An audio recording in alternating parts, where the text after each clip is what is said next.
walk to you so I can be close to you. It's really simple if you look at it that way. Time that we get by with money we don't know. Pockets empty but hearts are full anyway. Hey. Playing like children and love like orange. You were too good for me, but I wanted you anyway. I always loved you over my head, even when you lived alone to make your parents mad. Say goodbye to your old life, turn the page, fall on my bed. I don't care if loving you over my head.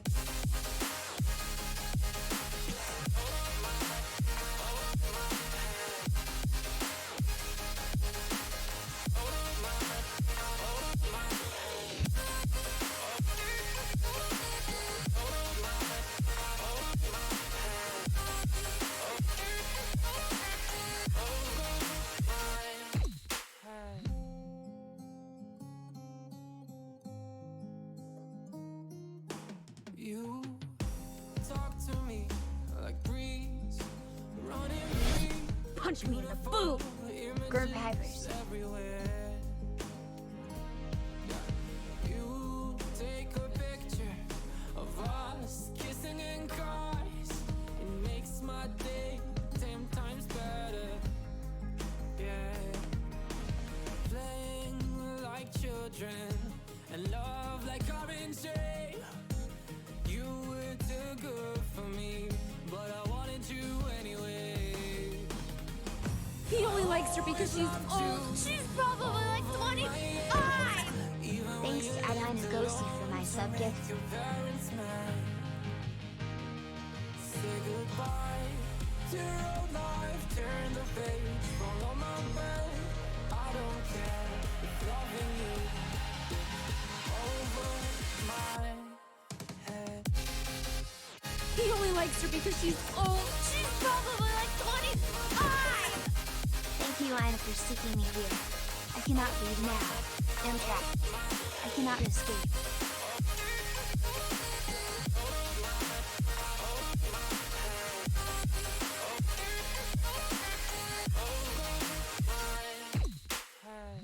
He only likes her because she's old. She's probably like 25! A Brian stream on a Wednesday. And at a time I'm not asleep. Somebody pinched me and dreaming. Anyways, 2 months till 2 years sub. I mentally cannot process this. Oh my god. It's chat. Oh my god, I'm so surprised. Why would chat be here right now? Is it because I'm doing a Wednesday bonus stream that's like kind of early and a little bit EU friendly and shit? I don't know. Who knows? Holy crap, I gotta get through all these real quick. Nettles Marie, I just kicked over something. 1 second. Oh my god, that's my passport. All right, give me 1 second. Sorry, my desk is an absolute clusterfuck. Hey, what's up? I appreciate you all for being here on a Wednesday when I normally don't stream. Nettles Marie, thank you for the 7-month, or the 10-month resub, 7 in a row. Gerb Hypers indeed. Thank you. El Rookie Beebs, thank you so much for the 38. And yes, thank you to Ina for gifting you that very, very long-term sub there. Pretty cool of Ina. We also got Clark, 13 months total. Yeah, Ina did trap you here, and you're stuck here forever. Yo, Catherine, how you doing? It's good to see you here. I hope that you're doing well. It's been such a long time. Suddenly stream? I know, right? What the fuck?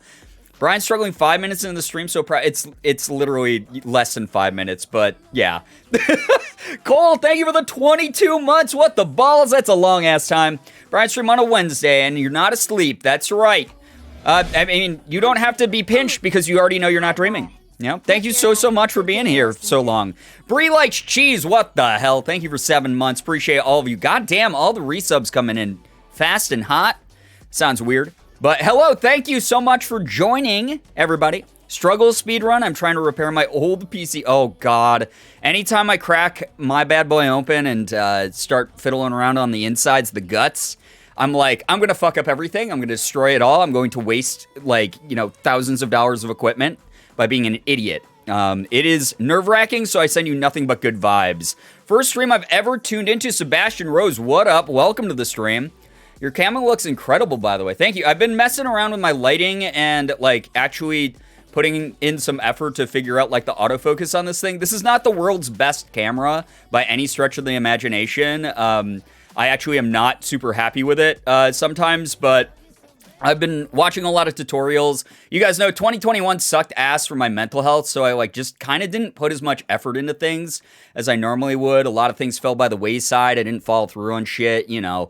It's just the way that the brain works sometimes. 2021 was just a shitty year. 2022, I'm trying to make up for it, trying to actually put some effort back into like the quality of things and just figuring shit out. I don't know. We're figuring it out together. You guys know that this is, basically this channel is a work in progress always. That is just the way that it goes. That's content creation, but me specifically, I'm an unhinged lunatic, so, you know, you guys are gonna have a little bit more growing pains to deal with than normal, so I appreciate that, though. Thank you, Rookie Beebs. Good news, I bought a new headset a week ago, and it's amazing. Hell yeah, congrats to you. It always feels good when you get some tech that works. Everybody in the snowstorm zone, please be careful. Yeah. We're supposed to get, like, buried, I guess, like, later tonight, so not looking forward to that. I hate the snow. I kind of want to move to the West Coast for almost just that reason. But, yeah, the Girbeagly channel, a.k.a. the Struggle Zone, it is constantly the Struggle Zone here. 100%, yeah. That is not even an exaggeration. We're just doing our best. Fizzy Ferret, thank you so much for your kind words to other people. And also with SBN Helter... Whoa, holy shit, I just know... Level 2 hype train since fucking when? Thank you so much. It's been so much snow this last week. Yeah, now, welcome back to the East Coast. Damn. It is just awful. I hate it. Those of you who are here right now... if you want to kick it off with some good news, I'd love to read some. I have a little less time than I normally would tonight, just because obviously tonight's Morgan's stream night. So whenever she's ready to go, I'm just going to be chopping it off right there. And we're going to do like one of our offline raids like we normally do over to Morgan's channel so that she has a good group of viewers to welcome her and have a great time together with her. But we're going to be doing some casual chill power wash tonight. So just vibing out. Whoever shows up, you know, it's, again, normally one of my off nights, but I just felt like streaming. I just wanted to vibe, so I had such a good time last night that I just wanted to do more of it, so I'll be lurking mostly because typing on PS4 is ass. Oh, God, Max, yeah, I've been there. I know how bad the interface is on the console. Good luck to you. One of the things I normally do is I'll watch the stream, like, on the console, and then I'll type in mobile, if that makes sense. That's one of the things I'll do sometimes. You're in Canada? I might as well be in Canada. Morgan and I live 45 minutes away from the Canadian border. I love vibes in Morgan, so perfect. Morgan's streams are so great, Catherine. I don't know how many of them you've stopped by, but she is building her own wonderful little community over there. I'm so fucking proud of her, and it's great. It's nothing but vibes and, like, uplifting stuff and, like, some good, like, real-life advice and stuff. So, basically, like this channel, except better and without the obnoxious commentary from me and without the games. I'm not having a good past few days. Me and my partner broke up. Kai, I'm so sorry to hear that. I'm really, really sorry. Please don't ever apologize about not being able to participate. You know how lurks are here. Just, like, vibe out, and hopefully you have a good time hanging out with us. Hopefully we can provide you with some sort of, you know, emotional support, even if it's not direct, you know, just something to zone out with and everything. But my condolences to you. I'm so sorry to hear that's happening. Matt, good news. I get a test over with tomorrow. Hell yeah, let's go. Let's go, Matt. We're proud of you. Jenna, good to see you here. Thank you for giving a shout out to Morgan. Getting as many people over to Morgan's channel as we can. Chat, thank you so much for being kind and supportive of each other as well. When shit doesn't go right, which it's bound to happen sometimes, you know. Guys are fucking great. Guess some good news is that I was able to join stream today. Hell yeah, Lucky Lavender. Always nice having you here. Supposed to have a Zoom therapy session, but I sat in on the Zoom for the whole 30 minutes, emailed the guy. Nothing. I'm sorry that didn't work out. I hope that next session you can find out what happened and you get some answers and maybe a little bit of makeup time for the missed session.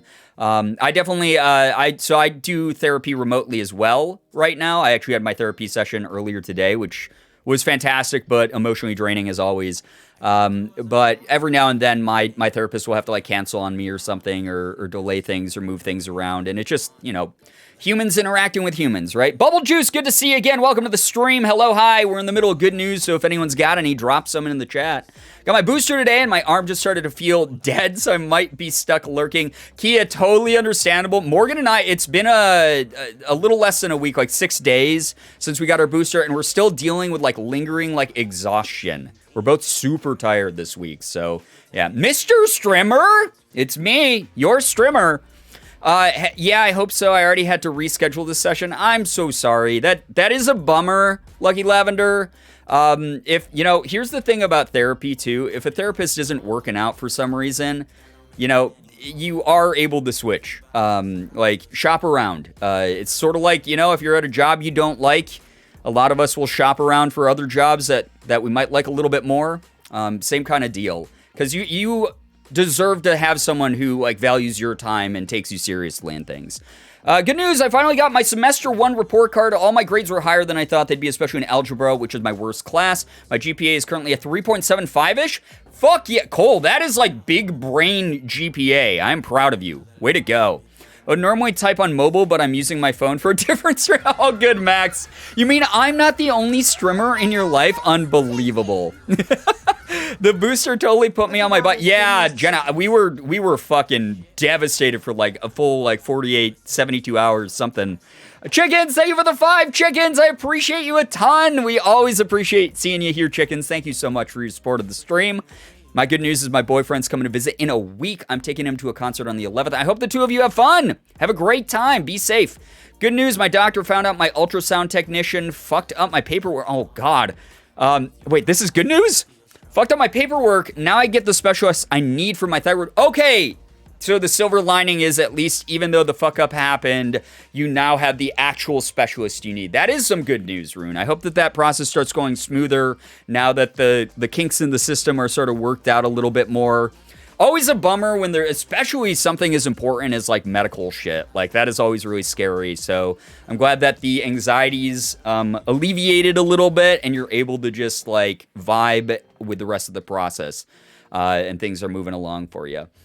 Hello, by the way. It's super nice to see so many familiar names in chat. I feel like every time I go live these days, regardless of if it's a bonus day that's like an off-scheduled day or if it's a day that like is a big expected community thing or whatever, I see so many familiar names in the chat. You guys come by here so often and I appreciate you a ton. I want to like just drive that point home. I don't feel like I've been saying it enough, but I really fucking appreciate this community. You guys are great.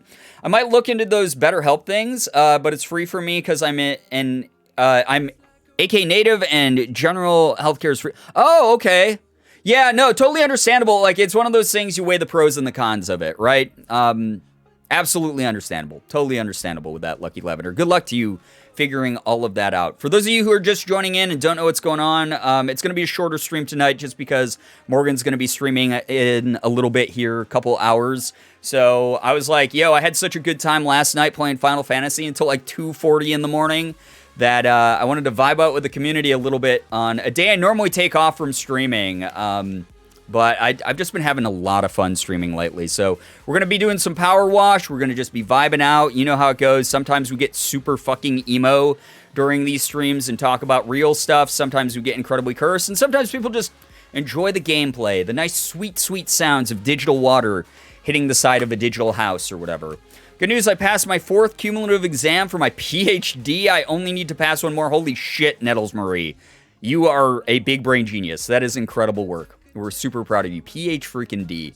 That is a big degree to even start initially going after. The fact that you are almost ready to pass it. Almost, that's wild. Congrats to you.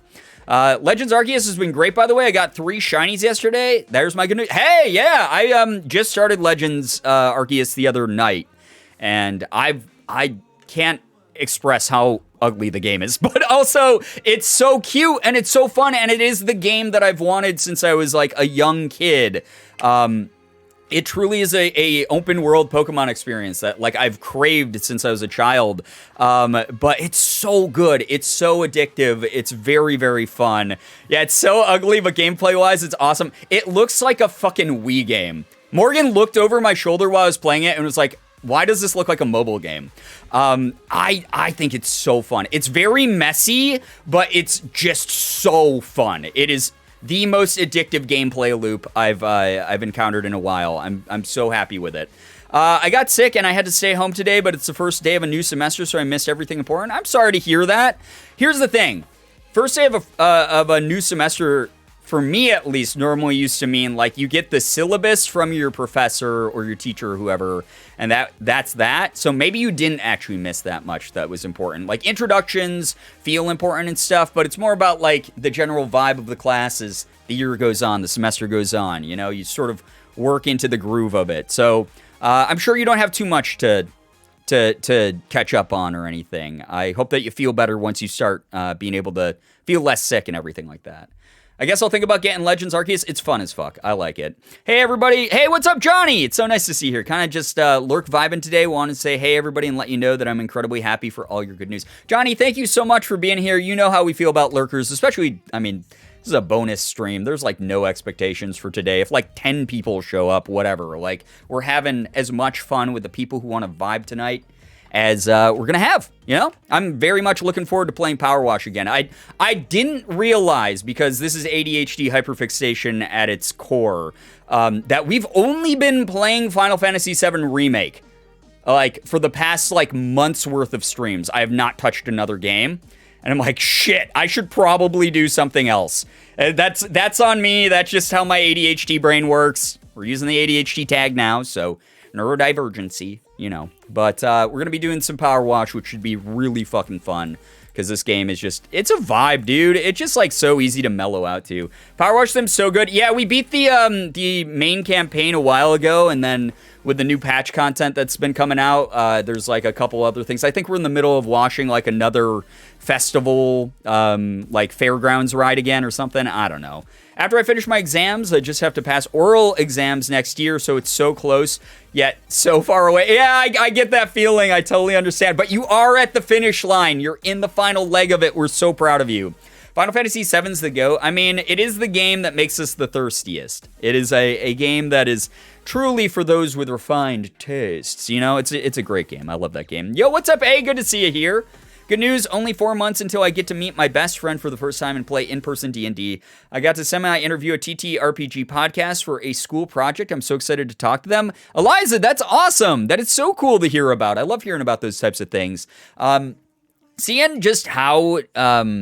how popular like TTRPG stuff is getting lately makes me so happy, because again, I grew up in an era where if you even mentioned like Dungeons and Dragons, like you got bullied immediately. It was just, and it wasn't cyberbullying, it was in-person bullying. It was like straight up like, you're into D&D? Ugh, you're such a fucking nerd. And keep in mind, this was, you know, like 3 years ago or whatever.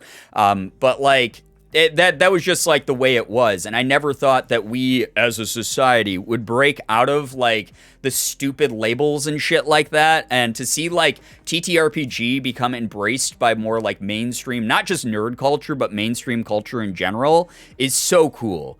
Ah, yes, refined taste. It is refined taste. Final Fantasy VII Remake is a beautiful game.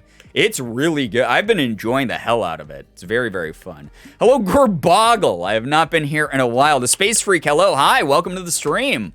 I hope that you have a good time tonight as we do a little bit of power washing on a night that I normally don't do streams. Although, like I said last night, guys, I want to try to fit in like the occasional bonus stream here and there just for funsies. Just been a lot of fun streaming, vibing out with the community. You guys have been amazing to me. Girbeagly rebrand. Listen, that's like the 90th like variation of my username that I've heard in my life. You know, I cannot count how many weird username changes. Like, part of the reason my alt account on Twitter is called Girbeagly is because people used to just call me Bagel all the time. So the intro screen has a little bagel in it, you know.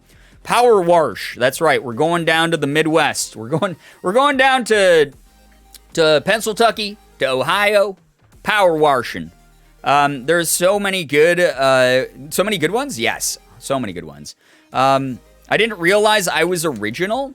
I mean, yeah, probably. I don't know. I'm not going to fact check anyone here, so just take credit for whatever. If you tell me that you invented the electric toothbrush, I'd probably be like, no way.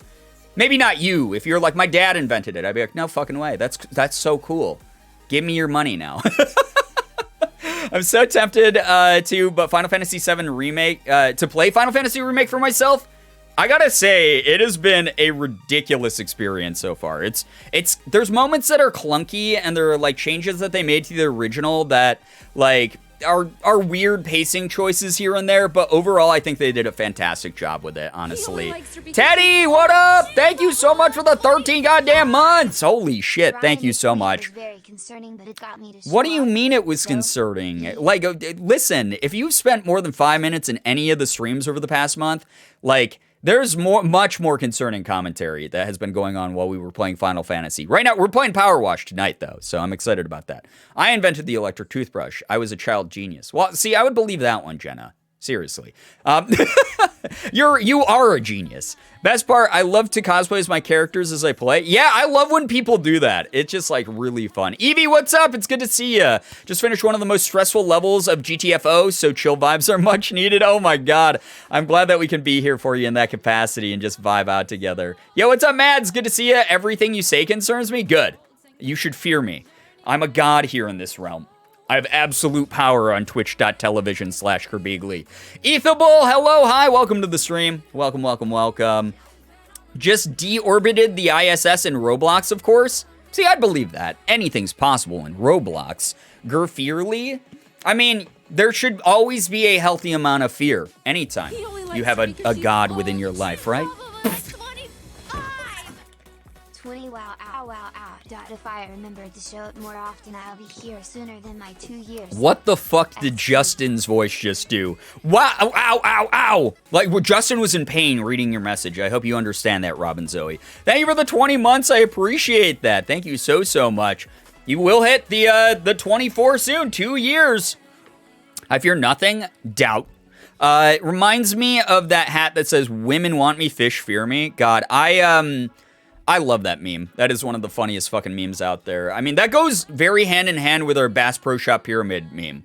So, you know, very on brand. I've stopped worrying about any of you fuckers. It's too late to do anything. Yeah, there's no stop. There's no brakes anymore. We're already full max speed. We've accelerated to maximum velocity. There's no brakes. I describe this community all the time. I'm a goddamn living cartoon character. We are on an Acme, like, Roadrunner rocket. Like, you know, like the rockets that, like, Wile E. Coyote tries to kill the Roadrunner with. And we are on one of those Acme rockets, and there's no brakes when you're up in the air on a rocket. And we don't know when it's gonna explode, so, like, fucking good luck to everybody who's here right now.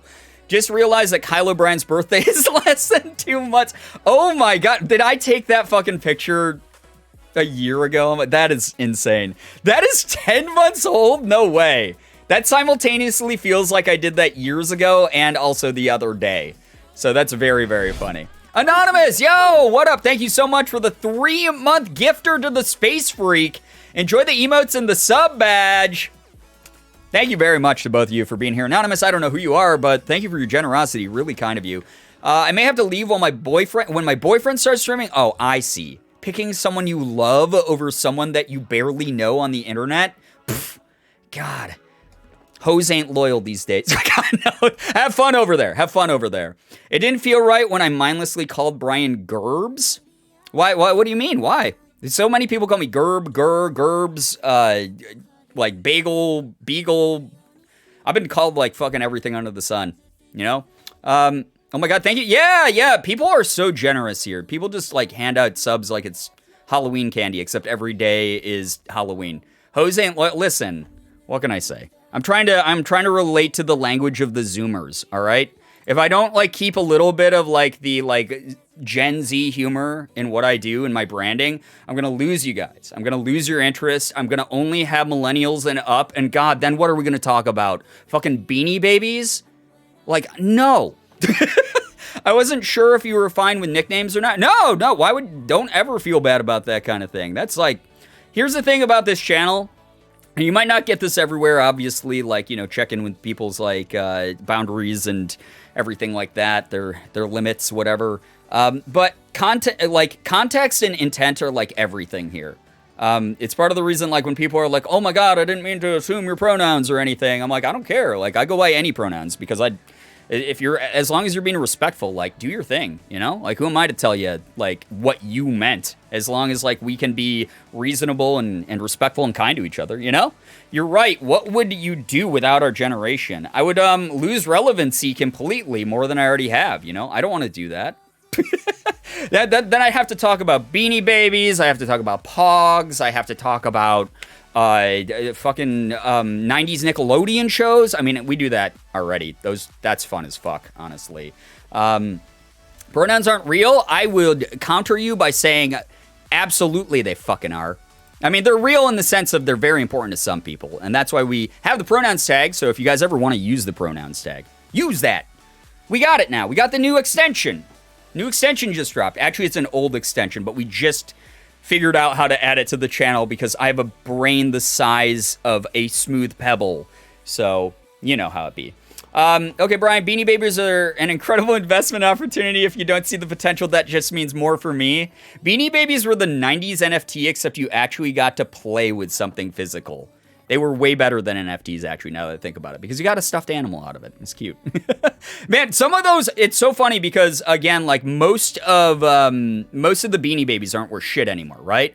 But some of them are worth, like, a ridiculous amount. So those people who are, like, wild enough to actually invest in, like hardcore invest in it, they probably didn't make, like, a shit ton of money, but a couple of their Beanie Babies were like, actually became collector's items, which is wild to see. But a majority of them, most of the people were just investing, like, here and there, and were like, oh, these are going to be worth, like, $1 million someday. Like, yeah, that bubble popped real fast. That was a big, big reality check for people. Gender is not real. Pronouns, however, are neat. Exactly. Yeah. Language is hard on the internet. Yeah, you're all good. Space Freak, you're all good. It's so fucking hard to communicate via text. Exactly. Like, God, it's hard to communicate, period. Like, you guys hear me say dumb shit every goddamn day on this channel. The best thing I've seen compared to NFTs were the big thing that happened in the 80s, buying a star. Yeah, like, buying a star, like, yeah, buying a star, all of those companies were, like, scam companies. They just disappeared eventually. But, yeah. My aunt still has her entire Beanie Baby collection. She has asked me to find a Beanie Baby broker for her. I don't know what to tell her. Yeah, you don't want to break her heart and be like, Aunt Cheryl, most of your Beanie Babies are worth $1. But if she has, like, 10,000 of them, you know, just sell them back. You get $10,000 right there. There you go. Boom. Easy. My Spanish, granted, she probably spent $50,000, that means, on that shit. My Spanish teacher casually brought a Beanie Baby to class, and when we Googled it, it went for $900 on eBay. See, yeah, some of them were like worthwhile investments, because for those of you who don't know, Beanie Babies were like $5 to like $10, depending on what store you went to. Retail, they were supposed to be $5, but just like we have with like people doing Pokemon cards and whatever the fuck now, like, it's that people are inflating the price and selling them at these like flipped inflated prices, which is like dog shit. But that's what happened. Like, that's what the Pokemon card craze right now is reminding me of, is Beanie Babies more one-to-one, because Beanie Babies were the same type of thing. People would buy them for $5 and sell them for like $15 to like their neighbors or whatever, and just dog shit. Scalping has existed for like as long as time has existed, when it comes to, as long as capitalism has existed, right? So yeah, that's like the thing, is like, there's all these people collecting Pokemon cards because they think it's gonna like make them a shit ton of money. And I'm like, why are you fucking doing that? Like, why aren't you collecting for the love of collecting? You know, it's cool to have a hobby. It's weird to want to turn it into like a fucking taking advantage of other people thing. J. Ray Green, a year and a half, 1.5 years. We're running on version 1.5. Goddamn. J. Ray Green, thank you for the 18 months. I appreciate you a ton. Thank you so much. Goddamn, guys. We've been live for less than half an hour and 8 subs already. Thank you. Negative, I'm a meat popsicle? I don't know the context of that rune, but I'm going to pretend that is not the weirdest thing that I've read today. If webkins skyrocket, I'm telling my dad I told you so, because I'm pretty sure he got rid of all of them. I don't think that I think Webkins is going to go the same way as the Beanie Babies, because here's the thing about Webkins. Webkins were cool too. They're really, really neat. It's neat that like you could, do like an online thing as well. Like they were augmented reality in that way. And you got a cute stuffed animal. I own a few Webkins. But the thing is, again, it's supply and demand, guys. It's all about marketing trends. If you know anything about marketing, like Webkins, there were moments where certain ones were rarer and harder to get. So it's going to be like the Beanie Babies thing, where some of them are worth like a shit ton of stuff. Do not diss my I'm not dissing any Webkins. What are you talking about? I'm talking about the market value. That is not the same. If you think that sentimental value and market value are the same, you've been brainwashed by the system. But that's the big thing with Webkins, is it's not exactly like they were super hard to get. Like maybe you couldn't find the ones you wanted specifically, but they were printed a ton of fucking Webkins were printed. It was not like those were very limited commodity and like you could only find them at specialty stores and stuff like that. So I miss playing Webkins. I never got to play the game. Ethan and I years ago were gonna do a drunk Webkins video. And that's like a running joke in his community, is sometimes when he asks like people what he should play, people are like, do drunk Webkins with Brian, and they bring it up, and we're like, we made up that joke like 5 years ago. Oh my god, I can't believe it's still around. Tate, what's up? It's good to see you here. Welcome. Hello. Damn, now I'm nostalgic for Neopets. Yeah, you know we did Neopets over here again. What was that, 2 years ago, 3 years ago we did Neopets? That was fun as hell, honestly. That game's so goofy. We should definitely do Neopets again. Wait, actually, no, we can't. I just remembered Cheese Sandwich I gave to Lav, and Lav probably fucking killed Cheese Sandwich. Oh, no. Oh, God. Dude, how are you? I'm doing good. I'm just vibing out, having fun. I was diagnosed with ADHD in December. It's nice to know I wasn't just strange or something. Listen, here's the thing. All of us are strange. All of us are strange. We all feel like we don't belong sometime. We all do things that we're like, oh, fuck, I've said that embarrassing, weird shit or whatever. It happens. But it is always nice to know. I have ADHD as well, as you guys know. It is always nice to have some answers as to why you can't operate in certain ways, and it does make it a lot easier to embrace the idea of, yeah, I'm never going to operate the same way as someone who doesn't have ADHD. This is just my fate, and I'm okay with that. That's A-okay by me, you know? Yo, what's up, Hannah? Welcome to the stream. It's been so long since I was on Neopets or Webkins. I loved Neopets. Like, I played Neopets into college, guys. That's how much I loved Neopets. I played Neopets through, I think, my sophomore year of college. I was a full-ass, like, 19-year-old playing Neopets because I loved it so, so much. And I have a lot of good memories of it. I will never diss Neopets. Neopets was... Although, I heard... Is this true? Someone please... this is gonna fucking hurt, right? Neopets got into NFTs, didn't they? Neopets got into NFTs. Like, you can have a Neopet that was minted onto the blockchain, and you can, like, buy it with, like, crypto now, right? Did they? I thought... No, speak not the evil... Did that happen, though? Or did my brain make that up? I'm pretty sure they got into NFTs. No, it didn't? Okay, it was a different brand then that was, like, similar to Neopets. Because if that didn't happen and I just made that up, like, we need to keep Neopets pure. I could have sworn someone told me that Neopets got into NFTs, and I was like, no! Like, I immediately, like saw red. Like, blood filled my vision, you know? If Wizards 101 ever does an NFT, my childhood will be ruined. Yeah, that would be fucking sad, too. That's another OG thing. Didn't Neopets get into Scientology? Is that what it was? Maybe that's what I'm thinking of, Catherine. Don't like that. Regardless.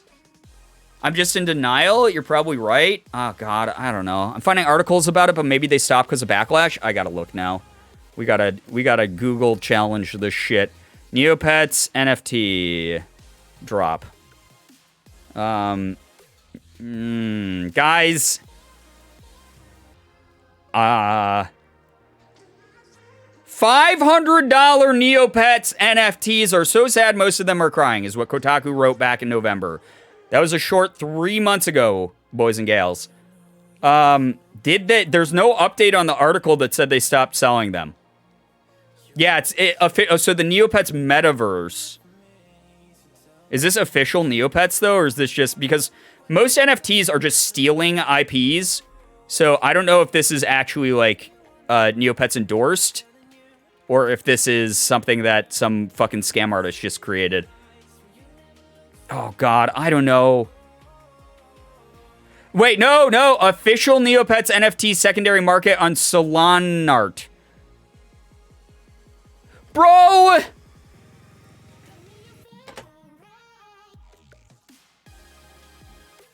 I'm mad.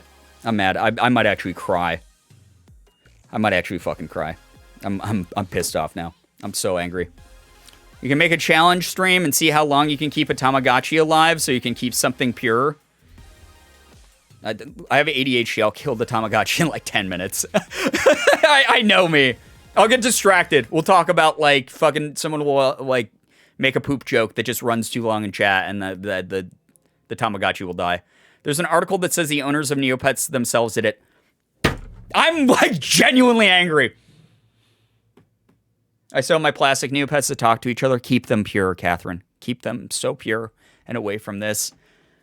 Oh, God, that's so ugly. I fucking hate that. I'm so mad. I got to play some Power Wash Sim, guys. We're going to jump into Power Wash Sim so I can cleanse my brain of this dog shit. See, I wasn't wrong. I could have sworn I had seen that a little bit ago, and I was so sad about it. Like, here's the thing about NFTs is NFTs as a technology makes sense for something like Neopets because it's already like a digital, like, collect them all thing. But, like, fuck that. God damn it. That's so annoying. I'll have to go get food and came back. Did you just say Neopets is into NFTs? There's an official NFT metaverse Neopet created by the fucking creators of Neopets. I'm so angry. Is nothing sacred in this cursed timeline? No, nothing is. Nothing is at all. I've made jokes that I'm going to like mint my friends' tweets into the blockchain to make them into NFTs and like people are like, don't do that because don't make those jokes because some people are doing that now. Because it's like so much work to get that shit taken down when it like violates like copyright and IP and whatever. Blah! Cleanse your brain. I need to. You guys ready for some Power Whash? We haven't done Power Whash in a while. Love this game. Again, Morgan will be streaming right after me, so I'm very excited for this. Save the Abbeys. Yo, what's up? Welcome to the stream. Thank you again to everyone joining here on one of my days that I normally don't stream on. You guys are fantastic for being here. Felix is here. He says hi, and he will comfort you after this devastating news. I took so much psychic damage fucking reading that shit. Like my brain is it's in a different world. All right, we have to clean the helter skelter. Cool. When the rich found out they only scammed themselves, how are they gonna feel? I mean, that's the whole thing, right? It's still so new into the NFT market. Like, yes, it is currently set up by crypto bros, like a pyramid scheme, which is like really like, it's basically a bunch of people pretending that they know how to work like unregulated stocks. That's the way that the NFT market is right now. There is like, you know, interesting ideas that could potentially work within NFTs. The problem is the people spearheading it just are in it for only the money aspect and not for the technological applications. In a perfect world, NFTs would allow us to mint like people's medical information to the blockchain. So like a doctor would be able to have that forever and you'd never have to like fill out like 20 fucking forms at the doctor again or something like that. It would be something that would be accessible and non-monetized for the people. It'd be non-profit in that way. But the issue is like any new technology, people are jumping on board without knowing any fucking thing about it and trying to make it into a sellable product that is currently in the exact same format as a pyramid scheme. And it's just such a bummer. But it's still too early to know. Are these people actually going to make money, or is it just going to flop completely and the public backlash and the lack of public interest in this will just cause it to collapse eventually? I personally hope the bubble pops and then people can maybe rebuild from the ashes something that's more worthwhile and less environmentally damaging and less systemically flawed. But you know, we'll see. Who fucking knows what's going to happen? I don't know what happens. I thought that like a lot of things that are successful now were going to fail, and now we have them. So yeah. NFTs look like tech gambling. Yeah, it's like people who are too dumb for the stock market use NFT, use crypto trading and shit like that kind of. That's the way that I feel about it. I would like to do art, but Felix is sitting exactly where my tablet should be. Oh my God, little kitty time. It's always kitty time. All right, clean the helter skelter. Kevin Bernard wanted us to do this. Looks like we are 45% of the way done with the job, so excited to do some more of the job. Very, very excited to wash away the sins of Neopets. Come on, Neopets. You were the chosen one. You were supposed to be pure. You were my childhood. Okay, cool. All right. Kevin Bernard's Helter Skelter. It is time for us to wash away the sins of our fathers. Okay. You guys ready for some power wash? Are you ready for the vibes? Are you ready to get some splish splashing? Game? Yeah, it is a game. It's a fun game. Oh. Oh!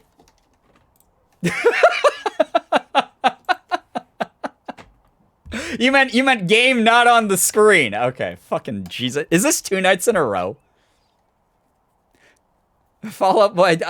So A, those of you who know A here in the community, A made a TikTok about me, like, talking about serious topics and, like, vibing with, like, a video game. And then, like, chat on its way to, like, remind me that I don't have the game screen up. And I was like, God damn it. Like, that's so accurate. I can't even fight against that. That's, like, really, really true. Oh, no, detonated! Really, Fallout Boy's doing the NFT thing, too. Jesus Christ. Here's the thing. I feel like most of the celebrities and big brands that are, like, you know, have a big following are getting suckered into it, and they have no idea what it is. It's just their agent or manager was like, yo, there could be big money in this. So let's do it. And none of the people actually involved, like, have any idea what they're talking about or what it is. Like, you know, Troy Baker was talking about, like, the voice NFT on Twitter that he endorsed. And then he backtracked and he apologized. And it was very clear just from his initial couple tweets about it. He had no fucking idea what he was talking about. He had no clue what had been sold to him. You know, he had no idea what was going on. He just heard, oh, cool, this is something that will help creatives who want to do, like, you know, character creation in the metaverse and, like, use, like, my cool professional voice. So it's, like, neat for, like, people who are into voice acting and whatever. And, like, and it was like, no, Troy, you have no fucking clue what this actually means. It's very clear that your agent was like, there's good money in this, dude. And he had just no idea what was going on. And I feel like that's a majority of celebrities and brands that are, yeah, so. Thank you so much. Save the Abbeys for 500 bits. Take care. Thank you so much for chilling with us. Appreciate you. Not everyone can know everything about everything. There's so much going on. Yeah, absolutely. Not everyone can know everything about everything. But the thing is when it comes to taking your fans' money or endorsing a product, fucking educate yourself. Like, it was one of those moments when he put out his initial tweet about it, where I was like, man, Troy's like one of the, from what I've heard from, like, people who know him personally, like, and I've gotten to meet Troy as well, but, like, he's a really nice dude. He is one of the, like, better celebrities out there, but celebrity culture really fucking removes you from, like thinking like someone in the normal public. Like, it kind of, there's a lot of fucking issues with disconnection from just normal humanity sometimes. And it was like, I'm glad that he acknowledged, like, the constructive criticism of, like, hey, the way you wrote that tweet made it sound like you were intentionally being an asshole. Like, the whole, like, oh, you can be a hater or you can, like, fucking buy my shitty pyramid scheme. And, like, it was just like, come on, dude. Like, that's so out of touch. Like, you become very out of touch, I feel like, in some circles of celebrity culture. Troy is a little bit better about it most of the time, so I'm glad to know that he is a good enough person to have acknowledged his mistake very publicly, held himself accountable, and then hopefully will have learned from that, you know, so, yeah. Bad, Felix, that's for art. Wait, what happened? Felix is biting my tablet pen? Don't do that, Felix. Those are expensive. Don't be biting any tablet pens. What the hell, Felix? We trusted you, little kitty. But you're a little kitty, so you get away with it. Like, truly. Liam Payne made an entire alt account just to talk about NFTs the other day, and I just died inside. Yeah, Yeah, everyone was talking about that one. That one was fucking brutal to see as well, but also just, again, kind of not surprising in the current environment. It's just like, it's a walkout. Oh no, man. I'm sorry. Those are so expensive. Sean probably got in his ear. Probably not, honestly. I don't think that they talk very much. Like that's one of those things where like, I think it's funny that like, I think it's funny that, like, when it comes to those types of things, people always assume, like, someone else got involved to, like, talk someone out of it. But a lot of the times, it really is just public feedback. And if you look at that post that Troy originally put up, he got ratioed the fuck out of, like, into outer space on that. Like, it wouldn't have taken, like, a personal friend to like course correct that. It was just public backlash was so heavy on that post. He had to have been like, I done fucked up when he saw it. So Shiro, what's up? In my digital media class, apparently we're going to have a unit or lesson on NFTs. I'm afraid. Better not be fucking pro NFT. That is not something that should be sold to students either. That's the big narrative right now that like pisses me off is like, this is a really easy way to get rich quick. No, it's not. It's an easy way to get rich quick if you have a lot of people who are willing to like invest in the same thing as you. And if you already have the money to put into it. Students are traditionally not very wealthy. And if it is a pro NFT type of stance with it, that's rough. If it's just talking about the technological applications, once we get like the sustainability of it in control and stuff, like I was saying earlier, I think right before you joined here, Shira, there are a lot of like technological applications to the idea of NFTs. The issue is right now, it's being sold as a quick money-making pyramid scheme to people who don't have an education in it and don't actually understand what it is that they're endorsing or buying into. And on top of it, it's not being used for the right reasons. And on top of it, it is environmentally fucking atrocious for the planet. So until we figure out sustainability and things like that, no one should be like talking about them like they're experts. It's just like really bizarre to see people trying to sell this like, it's the working class dream. You work your day job, but you invest in NFTs and then you get so rich from NFTs you can quit your day job. No, that's probably not going to happen. That happens like probably one out of like every 10,000, 100,000 people. Who knows? I just discovered my favorite part of living where I work, getting a tea downstairs and taking a bath right before my shift because it's just downstairs. Honestly, when you said that you were going to be like staying like where you work for a little bit, that is kind of convenient in that way. You can literally roll out of bed and get to work. That's kind of neat. And yeah, you have all those amenities like supplied for you. An actual crypto bro in one of my classes was like, yeah, NFTs are dumb. If a crypto bro is anti-NFT, then I think that there's something wrong with them. Yeah, honestly, here's the thing. I'm anti-NFT in the state of them right now. But like, if you are investing in like crypto has more of an application. Like, if you're just in it for the money, just be fucking straight up with yourself and be like, I'm in it for the money. Play pretend stocks with crypto then. That's fine. Go do your thing with that. There's, you know, like a fucking market for that. Go figure that out. If that is something you want to get into, whatever. It's not personally for me. But it's just one of those things. Like, I have friends who are doing that right now. But like, NFTs are the next step that is like unproven, so unregulated. There's so much goddamn copyright and IP theft going on with them that's like so dog shit. There's way too many fucking issues with it right now to be worth pursuing in a real way. Joey Jam, yo, what's up? Welcome to the stream. Good to see you. She's not encouraging them at all. I think it's more on what they are and how they've grown in popularity. Oh, so more of just like an awareness because, again, like we were saying a second ago, that's the other thing that like NFTs aren't proven to have unlimited sustainability in like even a market setting because they're so brand new that the general population doesn't even know what the hell they are. Most people don't know what NFT stands for, which is why those jokes about them being about like, you know, non-fungible testicles and stuff like that, and the funny abbreviations are so much funnier because it's like it's a lot funnier. Deadass, my shift starts at 11. I normally leave at 10 to be here. Literally don't have to get dressed till 10 minutes before. I actually love that for you. You're thriving. I had to mute NFT words on Twitter for a hot minute. It's been pretty peaceful since. I don't blame you. I mean, that's the way I am with them too right now. Currently talking about and going to make memes. Oh my God, Shira, you were born for this. This is gonna be the most chaotic, like ridiculous thing for you. We were compiling a bunch of our favorite memes in a document. I included the cupcake. Of course you did. I'm so proud of you. I'm so proud of you. I'm so glad I got into this class. It sounds awesome. I don't understand NFTs. What else is fucking new? But like, fuck them. Yeah, I mean, honestly, again, if you're undecided on them or you don't really understand what they're all about or what the outrage is and all the other reasons listed, you're like, I don't really care. At the very least, give a shit about the planet. They truly are incredibly damaging how they're created. Like, the amount of resources and electricity to like mint them to the blockchain is so astronomically high that it could power like the grid, like the electric grid of Texas for like a fucking month. Like to just like mint one like NFT to the blockchain. It's fucking insane how wasteful they are.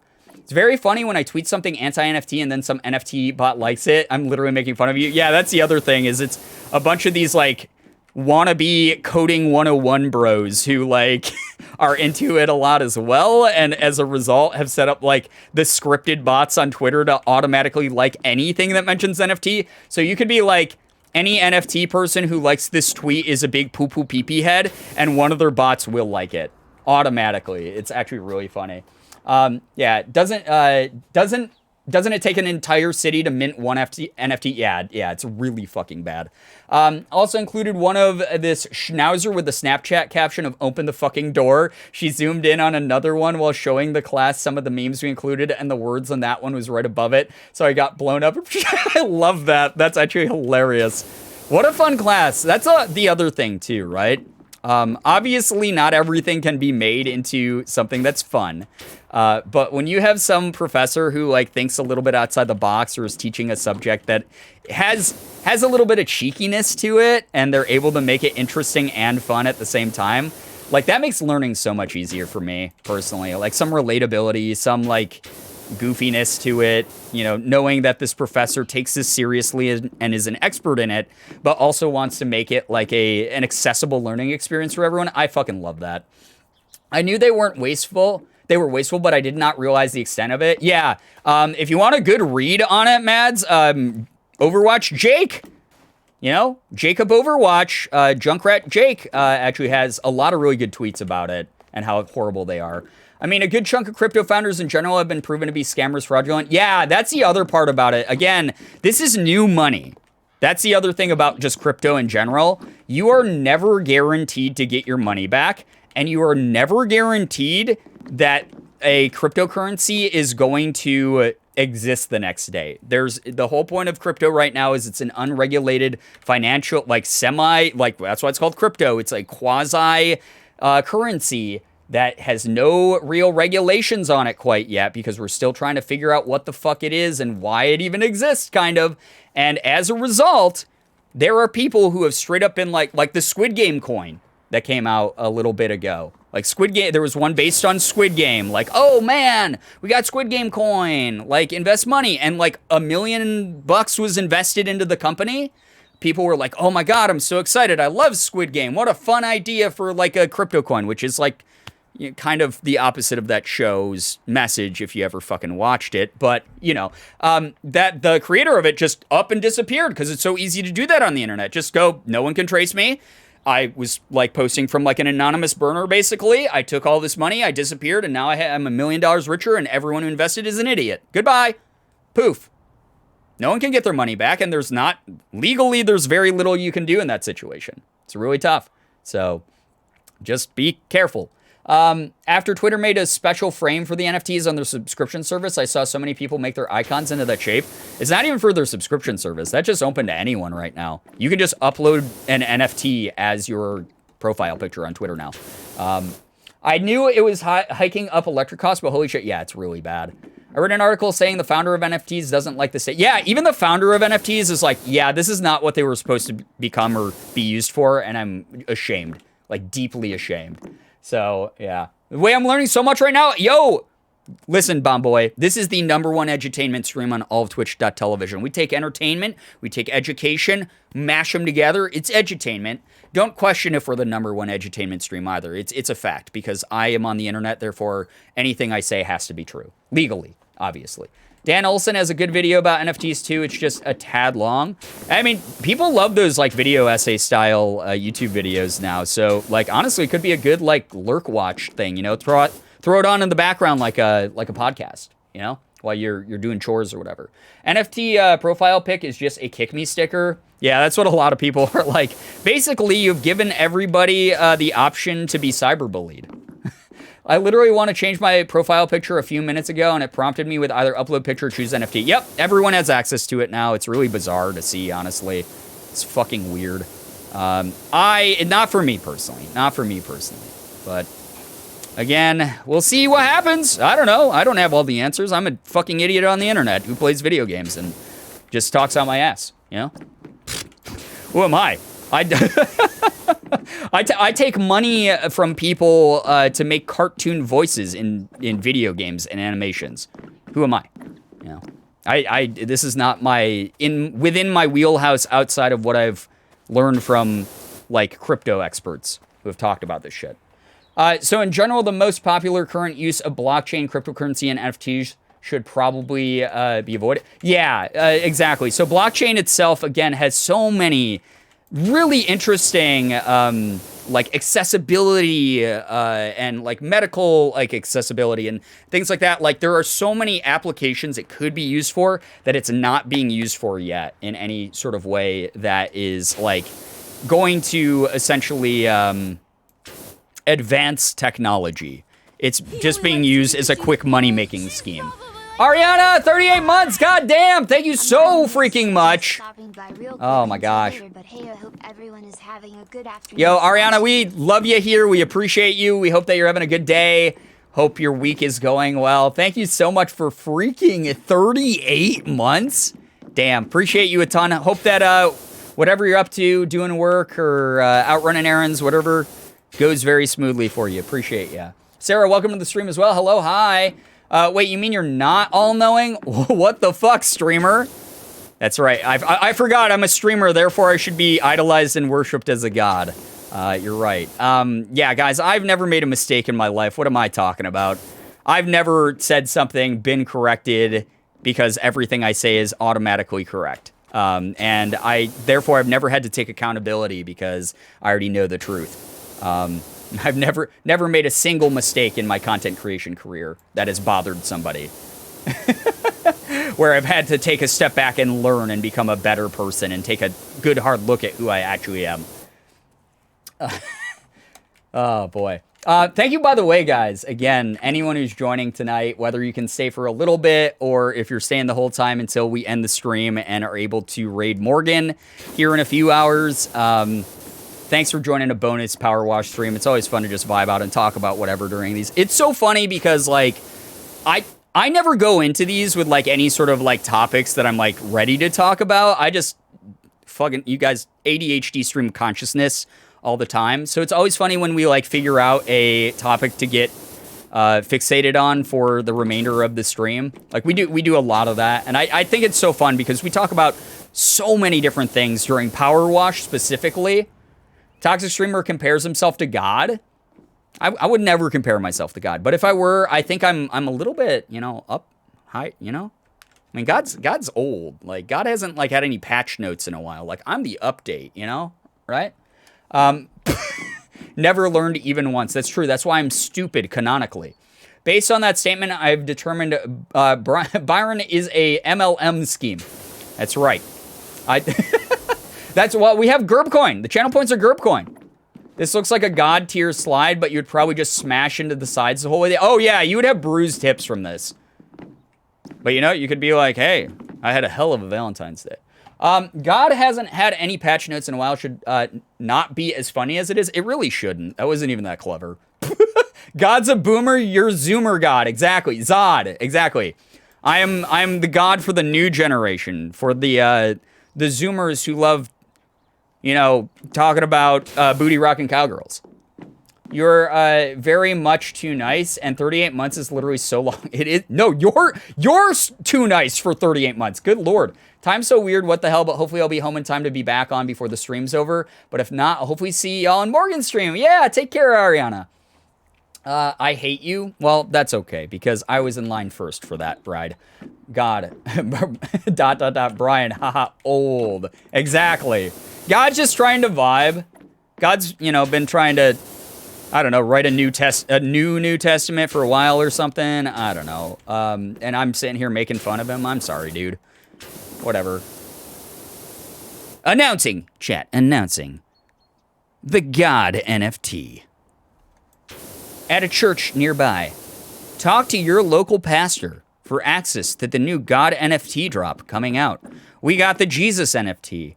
We got the Michael Archangel NFT. We got the Book of Genesis NFT. Some people aren't into that one because it's a little bit more fire and brimstone. But, for the oldies in the chat who are really, really into the good word from way back when.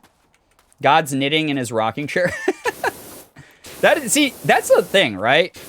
Is like, stop, don't give people ideas. I'm sure there's been a Jesus NFT already. Like biblical based, like theological NFTs. I guarantee that shit's already been done. Because that's not even like an original trope. That trope is used in so much media already. And that's the big thing about like NFTs I've noticed so far, is they all follow these like same sort of like basic bitch tropes where it's just like, yeah, this is the Star Wars NFT. And it's like, oh, wow, cool. So original, dude. I swear if I see religious NFTs backed by the Pope, I'm like, God damn it. If the Pope is like, yo, NFT drop from the Vatican. Oh my God. Yeah, it would be very disrespectful. It would be incredibly disrespectful if they actually did that. Like, if just some random crypto bro did that, but I guarantee that it's been done. Speaking of this conversation, I'm in a Woman in the Hebrew Bible class, and I am having a great time tearing apart the man-centric language in all these translations. Oh, yeah. Oh, yeah. Yeah, that sounds like every class I had about, like, theology and stuff. I always had these great, like, women professors who always were like, let's re-examine this not from the standpoint, from the perspective of just a crusty, like, old white dude. The Pope jumping in with the hexagonal profile picture. Oh my God, that would be insane, honestly. Oof.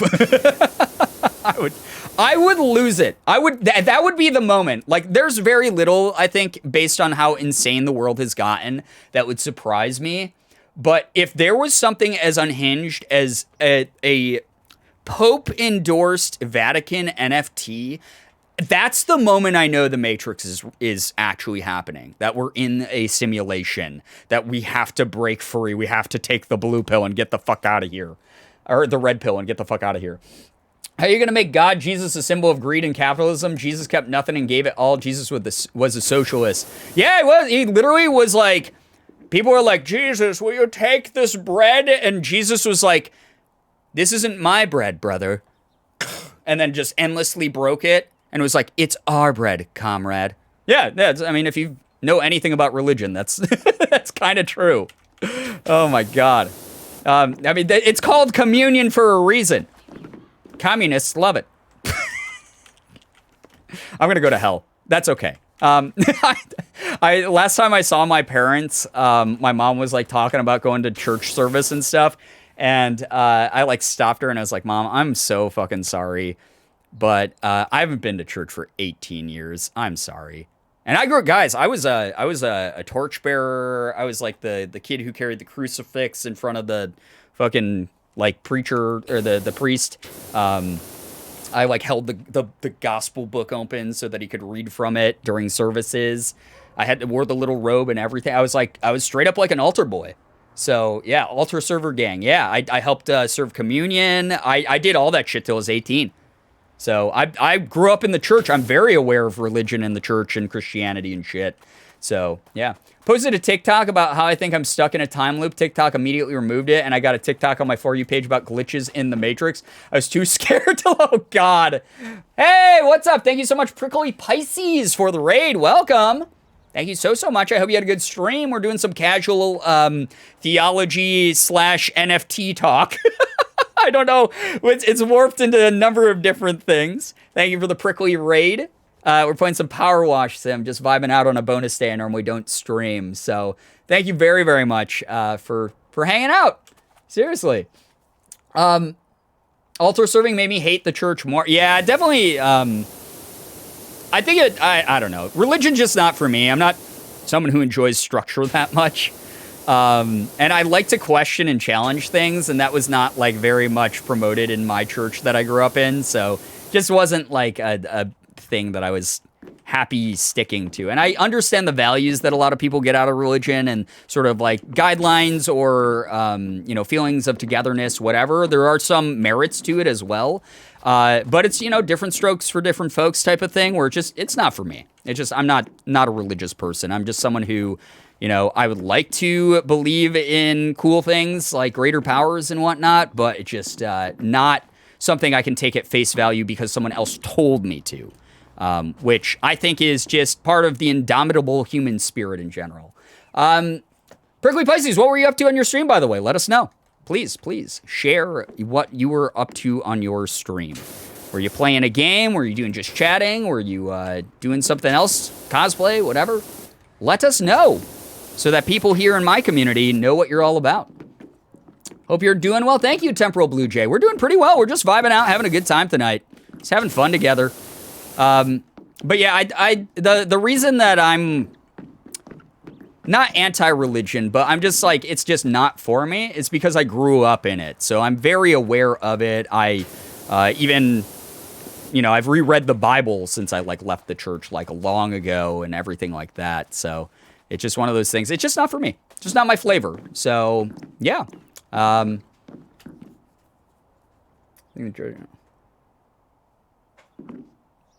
into it at all. That's fucking cool. Yeah, as long as you're being respectful, just, vibe. Do your thing, religious or otherwise. Exactly, eh? I grew around Southern Baptists. I met real Christians, but were berated by the others a lot. Yeah, that's the other thing, right? Is once a theology, and it doesn't necessarily have to be a religion, once any belief system is used as a cudgel to sort of like berate and beat other people into submission, that's not a good look. I was playing some Dead by Daylight for a while, switched to a horror game, and ended up with some fluffy dog videos. That sounds awesome. That sounds super fun. Glad that you had a good time. Religion isn't for me either. I don't judge people for being religious. I judge people that say they follow religion yet don't act like a decent human being. That's a great way to put it, Hannah. Being someone who grew up religiously Jewish, there is nothing like the fear child me felt when lifting the Torah that I was going to drop it. I fucking hated helping serve communion because I'm just someone, I'm very clumsy. When I was a teen especially, I just didn't have a lot of dexterity in my hands for some reason. It's probably why I did sports that involved my legs more. But I used to have to serve communion with the priest of our church, and I liked when I was assigned the role of just holding the wine glass because...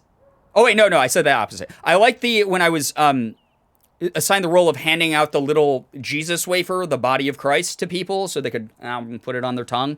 I was like, yeah, that's fun. That's easy. It's just like handing out like breath mints to everybody.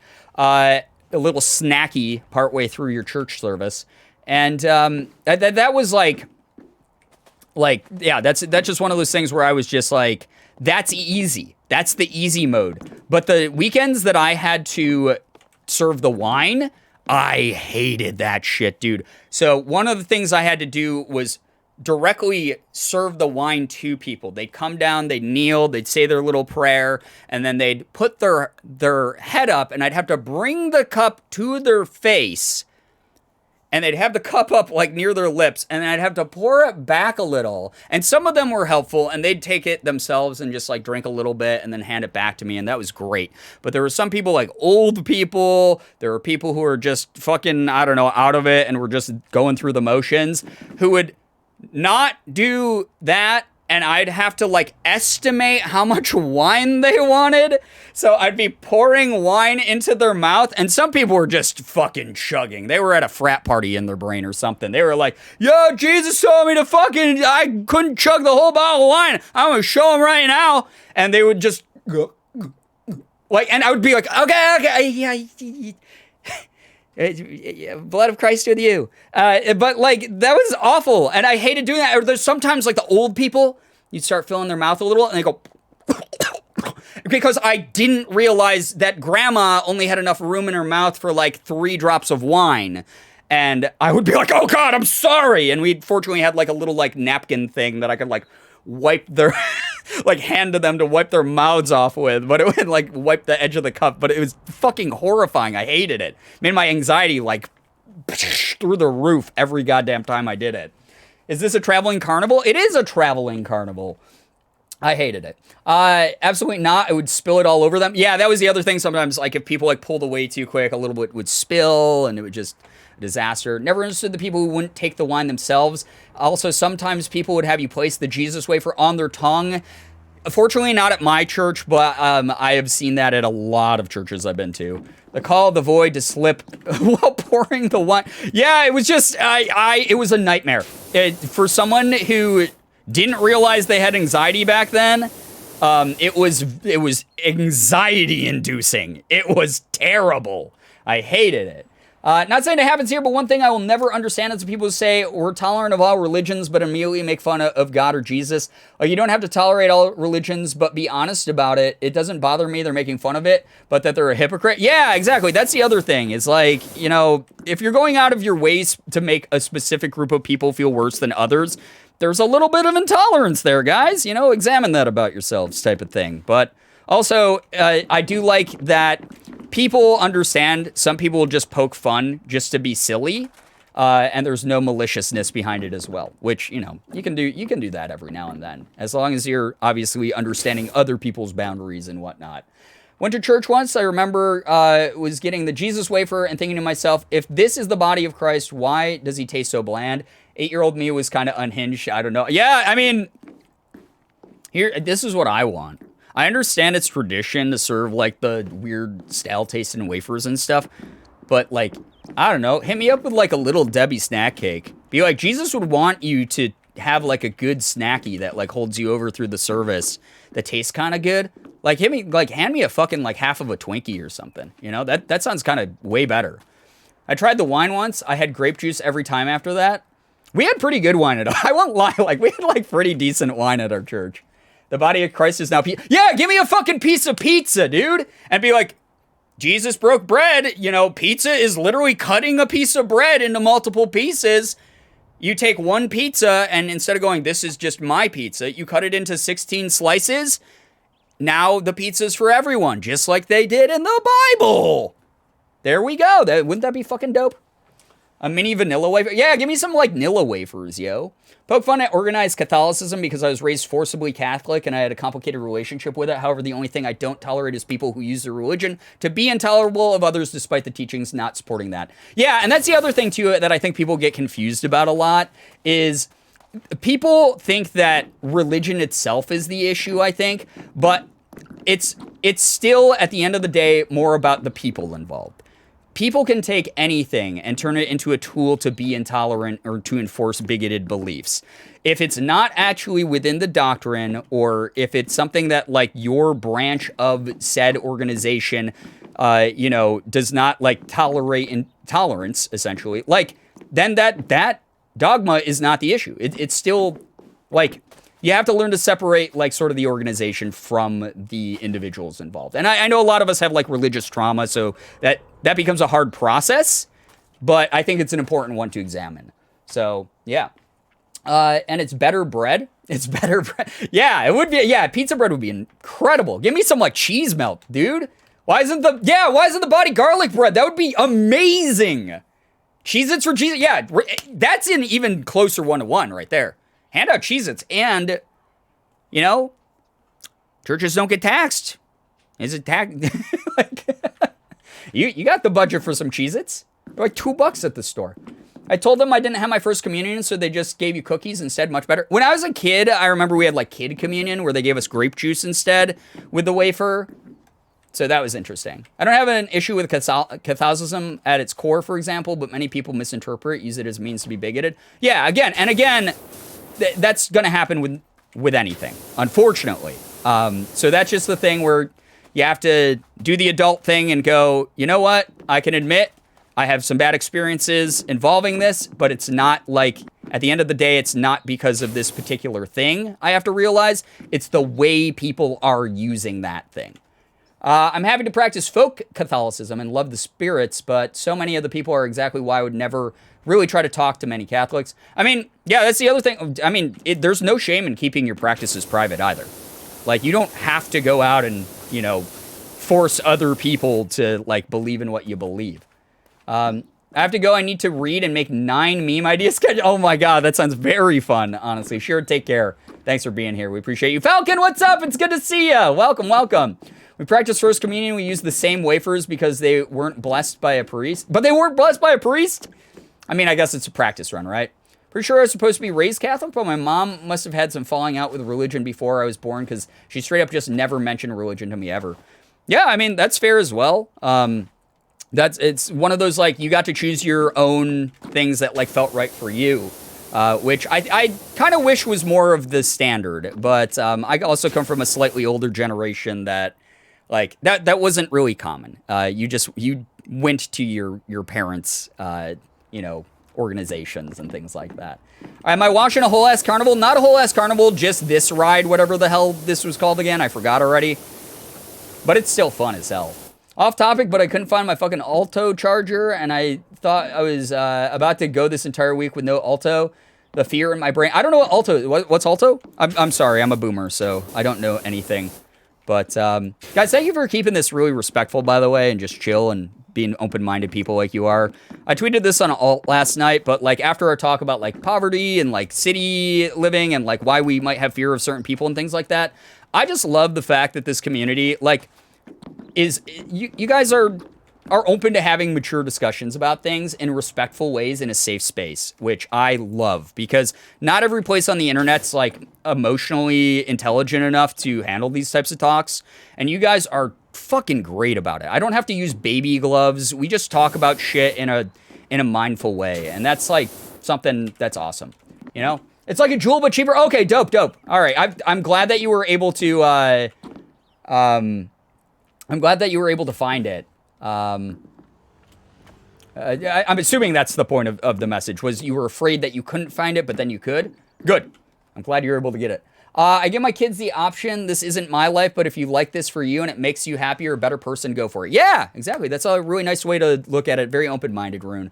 Morgan's parents did that with her, honestly, and she's very much not someone who's into religion, but I have a ton of friends who are religious, who are great people.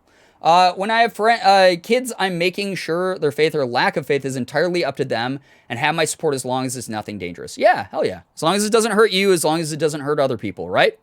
My mom's family, we were Catholic. My dad's a different denomination. My siblings and I were baptized. But that's pretty much it for me growing up. Yeah, that's fine. That's okay. Again, like, you know, the first thing it's not like I walk up to people that I meet and I'm like, so are you Catholic? So are you into Christianity? So have you ever read the Torah?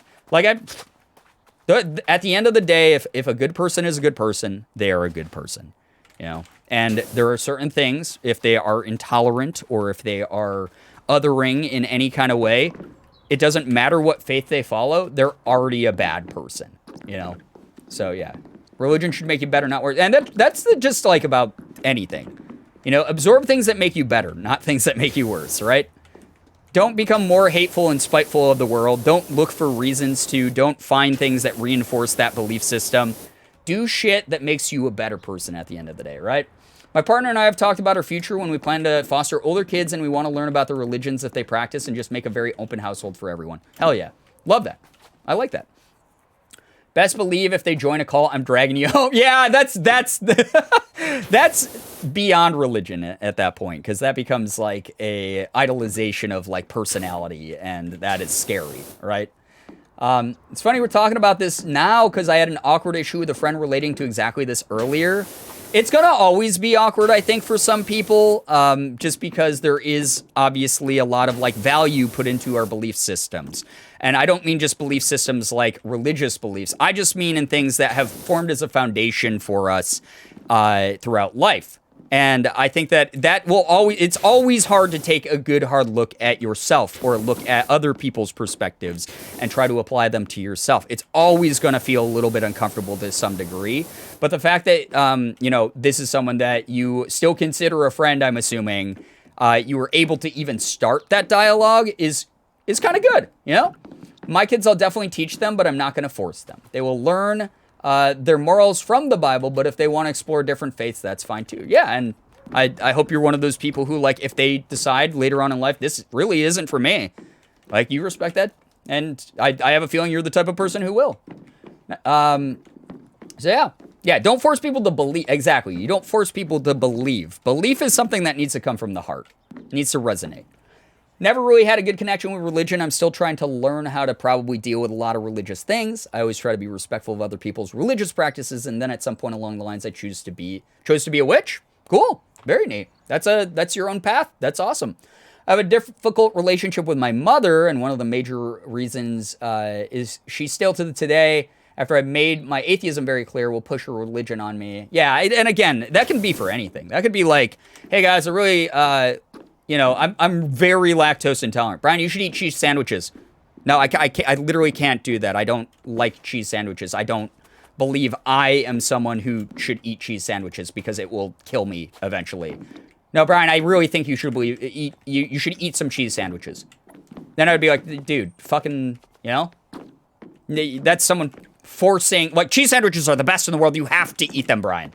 And then I'm like, yeah, fuck off. I set a boundary. You go be fucking weird somewhere else, right? I want to do something similar. If I ever have kids, I'll let them choose. Hell yeah. Yeah. You do your thing where you can instill values in them, denominational or non-denominational. If they're values that they can apply to their life regardless of the situation or context, then it's a value. You know, that's the way that it works. So, yeah. Lurk. Enjoy your lurk, Sarah. Someday, maybe we'll have a lurk command. I don't know. I always forget to add one. I don't even know. Do we need, like, a lurk command? I think when people are just like, yo, I'm going to go lurk, like, I'm like, whatever, cool. Enjoy the lurk. Have fun. Thanks for being here. Thanks for dropping the watch. We appreciate it. You know? Oh, my God. This thing's looking nice and glossy. Very pretty. Doing some good shit here, guys. Anyway, welcome to the religious NFT podcast, as we're talking. Yeah, just don't shove your religion in my face and we're good. Exactly, yeah. Hell yeah. This is a fucking, like, book, Mad, so let me read this in my head. Oh,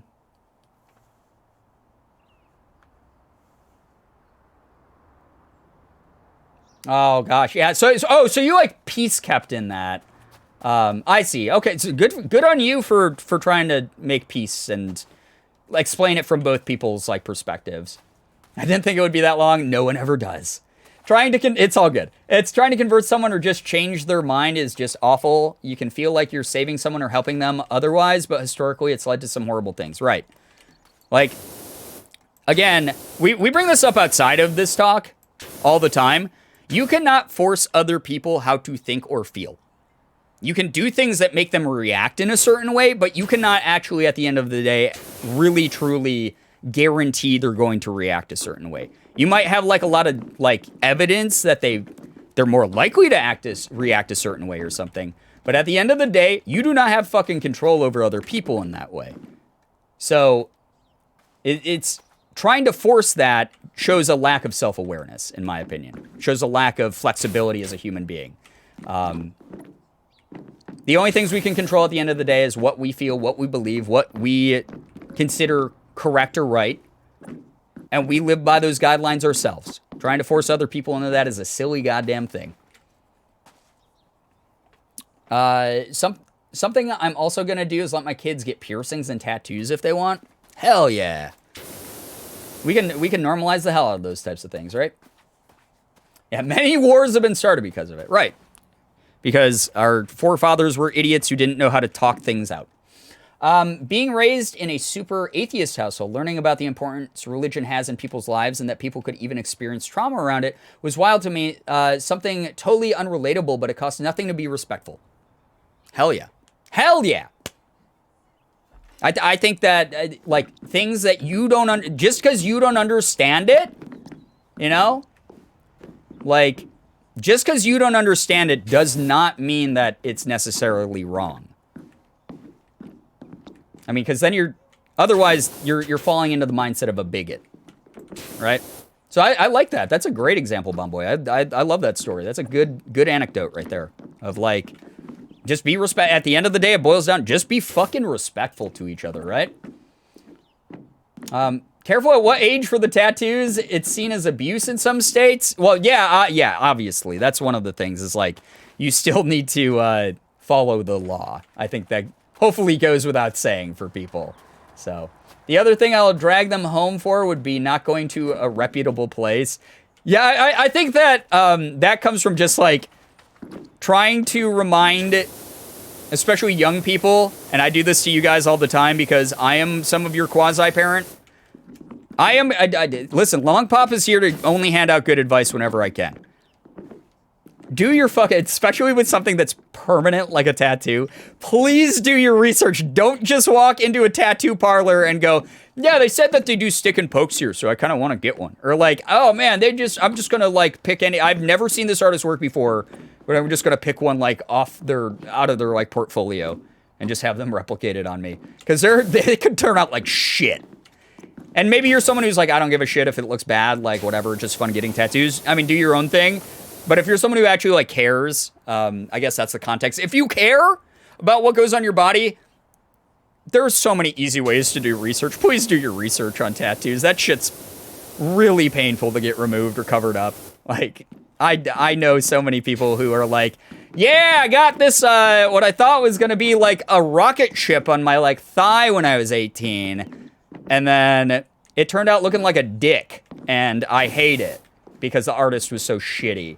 Exactly. It's going to cost like $200 to $300. Right. Yeah. And if you're spending that much money, do your research. Definitely.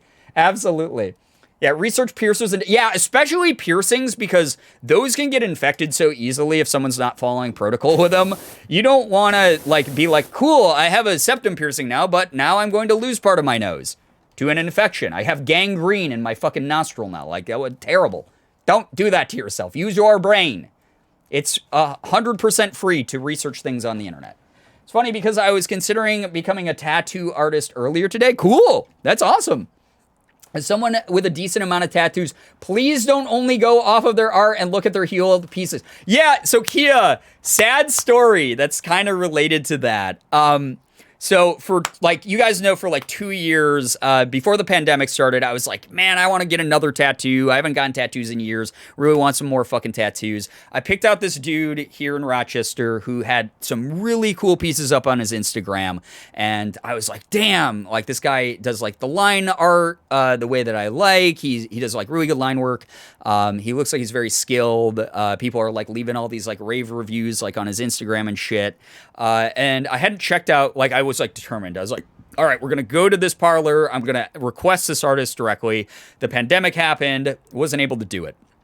And then literally just a couple weeks ago, I checked out his Instagram again, and Morgan and I were looking at his stuff, and I was like, I don't know if the pandemic hit this dude hard, or if he just doesn't care anymore, or if the other pieces were just weird freak accidents that happened to look good, but dude's stuff is not looking great. It's not looking like he's drawn in very good straight lines. His shading is really, really bad.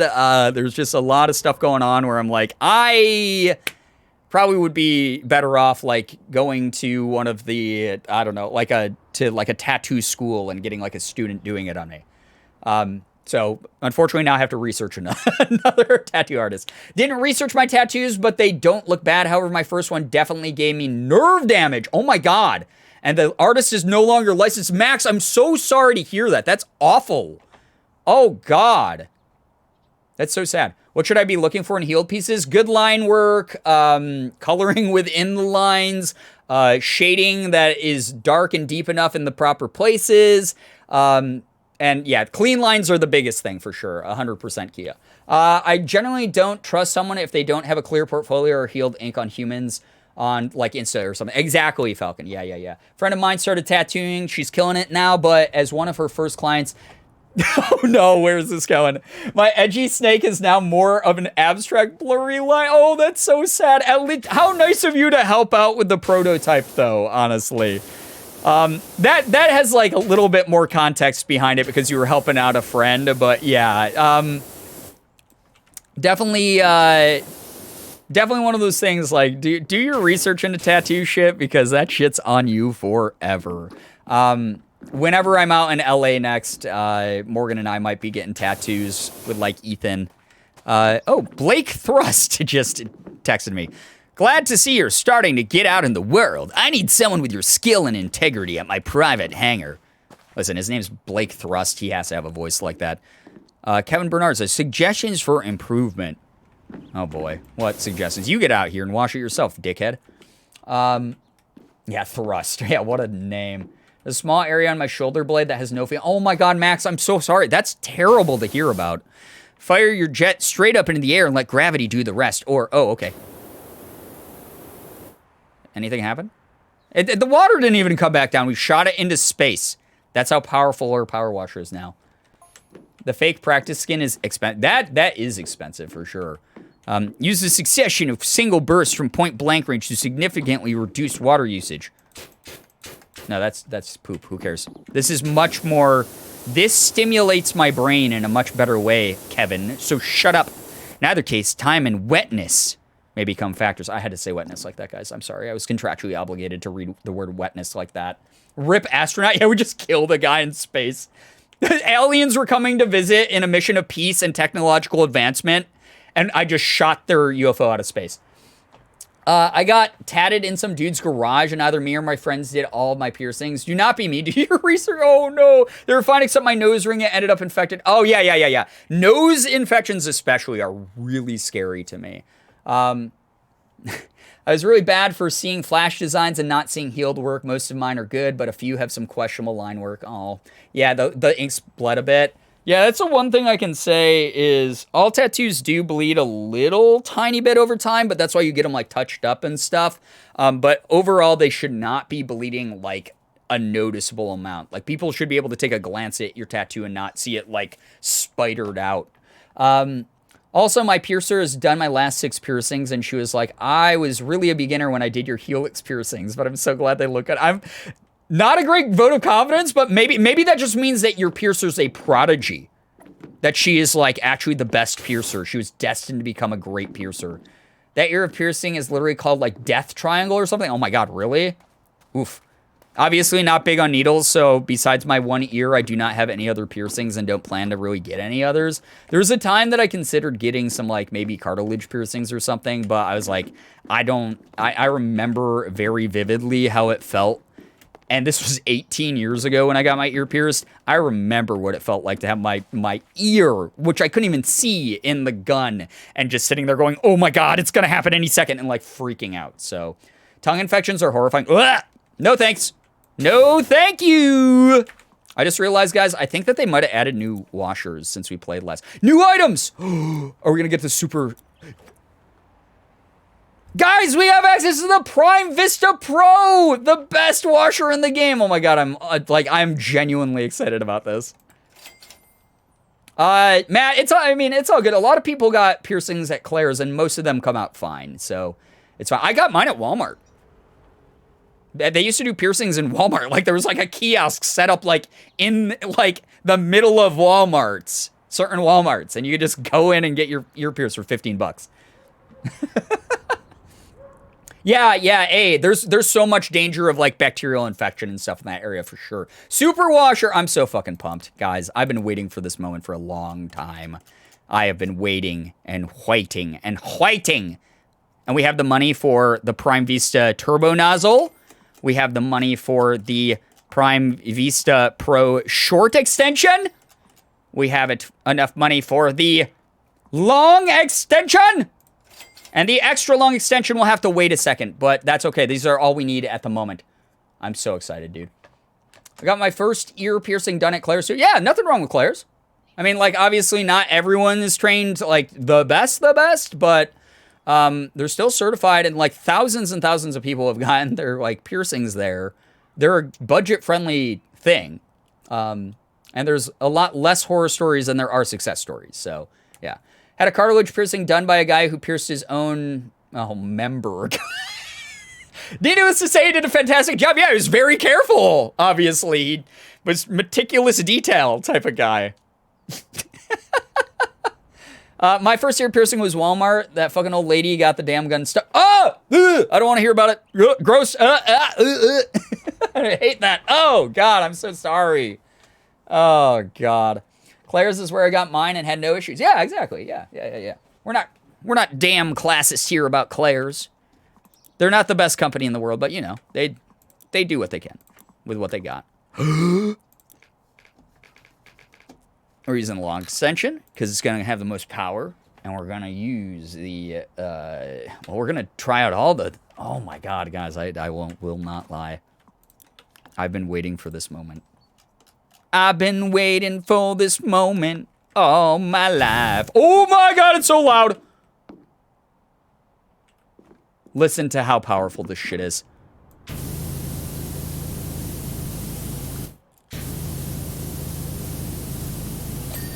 Those of you who have sensory stimulation from this game, like me, if your brain is not, like, in overdrive, buzzing, happy... Oh my God. It sounds like a real pressure washer. It sounds like a pro industry grade one is what it sounds like. The other ones were like your little backpack, tiny ass, you know, you bought it on Amazon. This is pro grade. It's got the pro in all caps for a reason. Talking about piercings, I got my first hole in 2 months, my second in 7 years. Dope. Cool. Very awesome. Yeah, we were talking about piercings. Mainly just do your research when you get piercings. Got mine pierced at Claire's at age 7. My earlobes grew around. Oh, yeah. That's something that, like, is almost... that's very hard to prevent regardless of where you go, is the... if you get a piercing when you're really young and then your body's like, puberty time, and everything is shifting around, adjusting. Yeah. That'll happen. Sometimes your body's like, oopsie. This wasn't planned out completely right. Schmoopsies. Oh, that one sounds nice. And look at that. Look at how much faster this is going now. I'm in love with a power washer. My lobe piercings have been healing so slow that it kind of turns me off from getting another piercing I want. I mean, that's fine. I mean, take your time with it and make that decision on your own. Your comfort level, your experiences, you know, matter to you. No shame if you gotta take a break, or if you go, yeah, it's kind of just not for me. My skin doesn't really take to it. It doesn't heal right. My immune system doesn't like this, or whatever. You know? I got my ears pierced, and then they almost instantly got infected. Ooh, I'm so sorry. I never had any infection with my ear piercing, but I was, like, very hyper-vigilant about cleaning it. It got a little bit swollen and, like, had, like, a sort of bad reaction because I didn't realize this, but I was basically, a lot of people have this, and they don't realize they have it until they get something like an ear piercing. But low-grade nickel allergies are something that piercings and tattoos sometimes will basically, like, reveal. So, like, when I got, like, my tattoos, I didn't realize this. For instance, they use, like, a nickel-based ink. And it still does it from time to time. This actually just happened to me, like, 2 days ago. My tattoos will randomly sometimes just get a little bit bumpy. They just get a tiny bit, like, puffed up, a tiny bit bumpy, because, like, the nickel under my skin will just randomly irritate something. And it's not, like, concerning. It doesn't hurt. It doesn't, like, itch or anything. But it just gets, like, a tiny bit bumpy. And I can, like, feel it. And I'll be like, oh, that's weird. That's, like, so strange. It's, like, remember that puffy paint from, like, the 2000s that you could, like, Crayola put out? Like, you had, like, the little marker paint sticks that you could, like, draw on construction paper or whatever, and it would, like, puff up, foam up, and then it would, like, harden, and it was, like, puffy paint. It was, like, really kind of neat. Yeah, nickel and lead. Yeah, exactly, Pyro. So, like, yeah, with my earring, because it was, like, a post that had to, like, sit in my ear while my ear healed more, and I'd have to take it out and wash it and use, like, the little, like, lubricant shit, whatever they gave to me, and, like, the disinfectant. Like, my ear, like, swelled up a little bit because of that metal allergy. So, yeah. I always forget I have tattoos. Yeah, I got a couple. I just have them in places that were, at the time period, very work safe. I can wear a work shirt or a polo or something and go to an interview and no one can tell I have them because I grew up in a time period when I know that the stigma is not totally gone from every industry, but I'm glad to see that it's becoming more normalized. But like, I grew up in a time period where if you had a tattoo showing during a work interview, it was like, you don't get that job. I have a nickel allergy. I can't wear certain jewelry because of the material. Yeah, it's very, very common. A lot of people have it that they don't realize. So, at work yesterday, I let the kid paint my black and white Zelda tat, and it was so cute. I love that. That's so adorable. That's really, really cute. I'm definitely gonna be getting more tattoos soon, and they're gonna be like much more visible. Like I'm trying to get one on like, you know, my forearm. I'm gonna be getting one here. I'm gonna be getting a bunch more over the next like year or so. So, get ready for my tatted up era. I'll get to have the art on my arm that I didn't have during the scene for whatever reason. back when it would have aesthetically fit a little bit more. But yeah, we'll have some updates for you whenever it happens. You guys will see it on the social media. I gotta farm those interactions and engagements somehow, right? A new tattoo just dropped. Oh man, likes on Brian's post, comments on how cool it looks. Right? The forearms hurt well on the wrist. Well, yeah, I'm not getting it on the wrist. No way. I'm getting it probably like, you know, here. I'm getting one here. We'll see. Like, I'll probably get one here on this arm and then up here on this arm. Looked a Swad Loon in a ramen bowl tattoo. He's so grumpy. I love him. That's so cute. I like that. Cactus Prince, what's up? Good to see you here. Punk edit in real life. Yeah, I mean, I missed my time for it. For those of you who don't know, I used to make music back in the day. I used to be somebody. I used to make tunes on the internet. I used to play shows. I used to go on tour with people. I used to know cool emo people. Now I'm just an old boomer who plays video games on the internet. Makes silly voices in video games. My first tattoo was inner wrist. Honestly, didn't hurt that bad. Is that a good sign for future tattoos? Yeah, probably. It means that your pain tolerance or your skin sensitivity is probably like a little bit better than some people's. Because the wrist itself, the general rule of thumb that I've been told by every tattoo artist I've ever had is the closer to the bone, the less like sort of fat or less muscle that's in the way of like your inner like muscle tissue and stuff that's like full of more nerve endings, the more it's gonna hurt. So like if you do it directly on a bone, if you do it like on a collarbone, if you do it on a shoulder, if you do it on a shoulder blade, if you do it on your ribs, there's a higher chance. It's not always the case. Some people are like, yeah, I just shrugged it off. I don't give a fuck. But like there's a much higher chance that it's gonna hurt a lot more. It's gonna sting a lot more. So that's the general rule that literally every tattoo artist I've ever had and ever talked to has told me.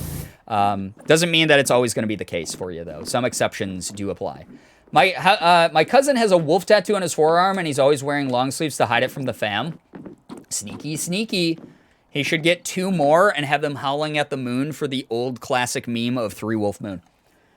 I guess it's just below the wrist, but like below where it actually bends. To be fair, it was only lines, but like for real, sometimes cat scratches hurt worse than the tattoo. I always tell people that tattoos feel sort of like a bee sting, like a prolonged bee sting. So if you're someone who like, if you get a bee sting, you're like, oh, that hurts so much, I hate it, oh god, and like you just like lament about it the rest of the day. Tattoo might not be for you.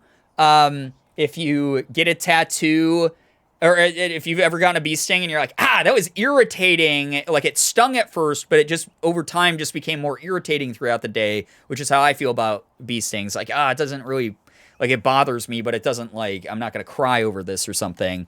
Then you should do fine with a tattoo.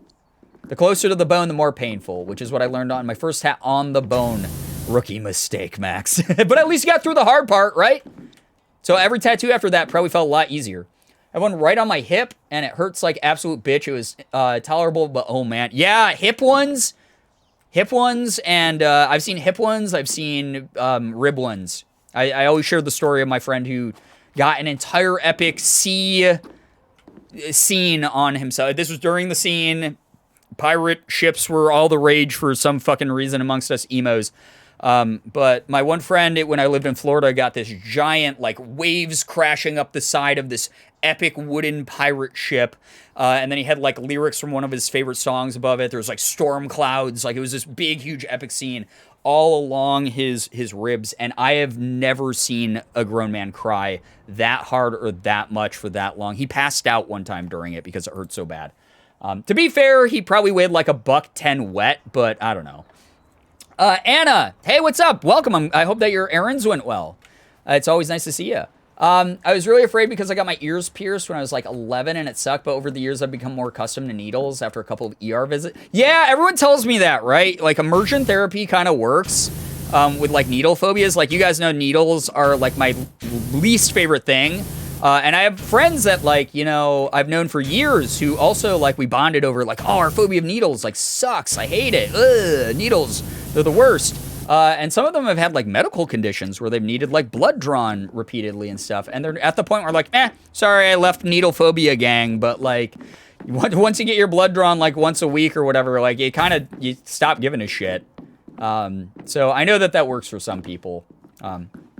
I kind of don't ever want to be in a situation where I have to deal with them that often, but I do have a feeling I'm the type of person that would work on. I mean, there's a reason immersion therapy is still like around for a lot of like therapy treatment or phobia treatment and stuff. Very bony person, so my spine tattoo, which was only my third tattoo, really fucking hurt. Spine tattoos are another one. Yeah, spine tattoos. Your spine, for those of you who don't know basic human anatomy, which is fine. I'm not shaming you for that. It's more of a heads up. Your spine is literally one of the most important, most sensitive parts of your nervous system. It is a column of nerves. It is literally where, like, your nerves extend from into the rest of your body. Your back, your spine specifically, is a column of ultra-sensitive nerves. So if you have a needle gun jabbing you a bajillion times in your spine center, your nerve center, it's going to hurt. Yeah. Spines, goddamn, the spine is a sensitive area when it comes to tattoos. That's another one I've seen people like straight up. I saw, this is kind of gross, trigger warning about people getting sick. But when I was in Jacksonville again, like we used to just hang out at this tattoo parlor, even if we weren't getting tatted, just because like it was fun to hang out with the people there. But I saw someone getting his back tattooed, and he didn't even get it down his spine. He just had some of his tattoo crossed over parts of his spine. He had experienced so much pain, and because it was, again, a needle repeatedly jabbing him in a central part of his nervous system, you don't know what your body's gonna do or react like.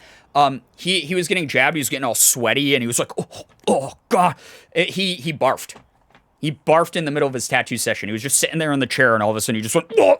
And we were like, oh, God, oh, Jesus Christ. And he was just like, I'm so sorry, God, it just hurt so bad. It was really gross. It's terrible. And the funniest thing is, like, the tattoo artist did not skip a beat. He was just like, yo, bro, don't worry about it. It happens literally all the time.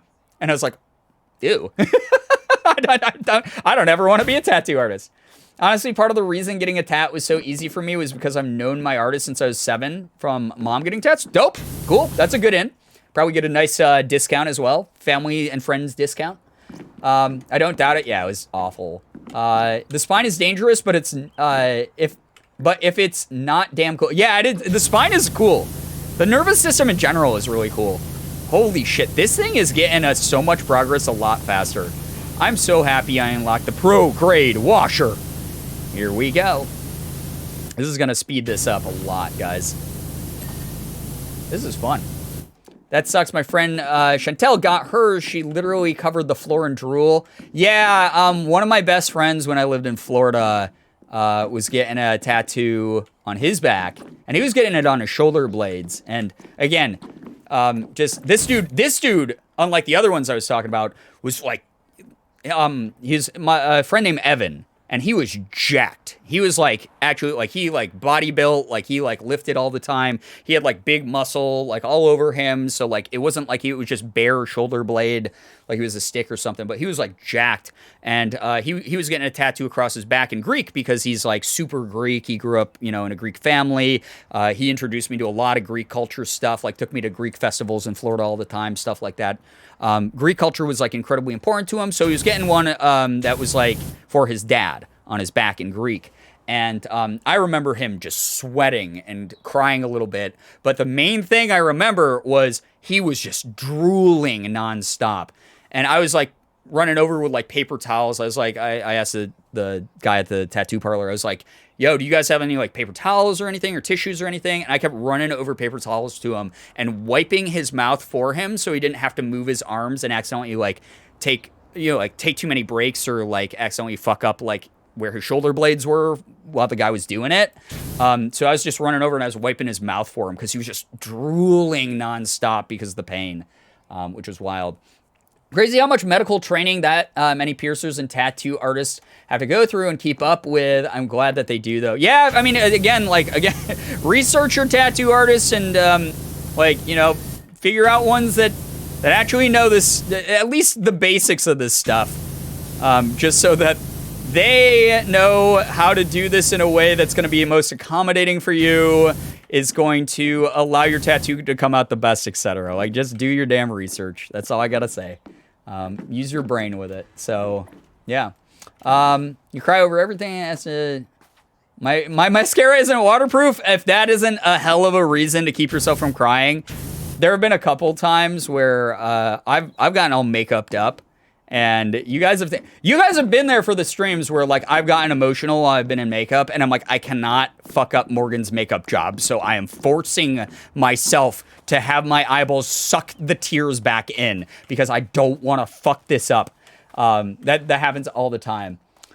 My friend got a tattoo done that took upwards of 6 hours. The artist was really gentle until they passed 5 hours. Then he went hard and fast to finish it instead of booking another session. Dude was a dick. Yeah, what a douche. That's too bad. I'm saying this again because I hope Brian will see it. My dad got a tattoo on his chest when he was younger and skinny. He sweat so much from the pain like he could have slid off the table. Yeah, very, very common. And we were in Florida, so it was already like humid and fucking gross out. So terrible. Fun fact, in Oregon, it's illegal to even become an apprentice without a degree. Damn, I did not realize Oregon was like, Oregon is so staunch about their like tattoo regulations. I think that's kind of dope.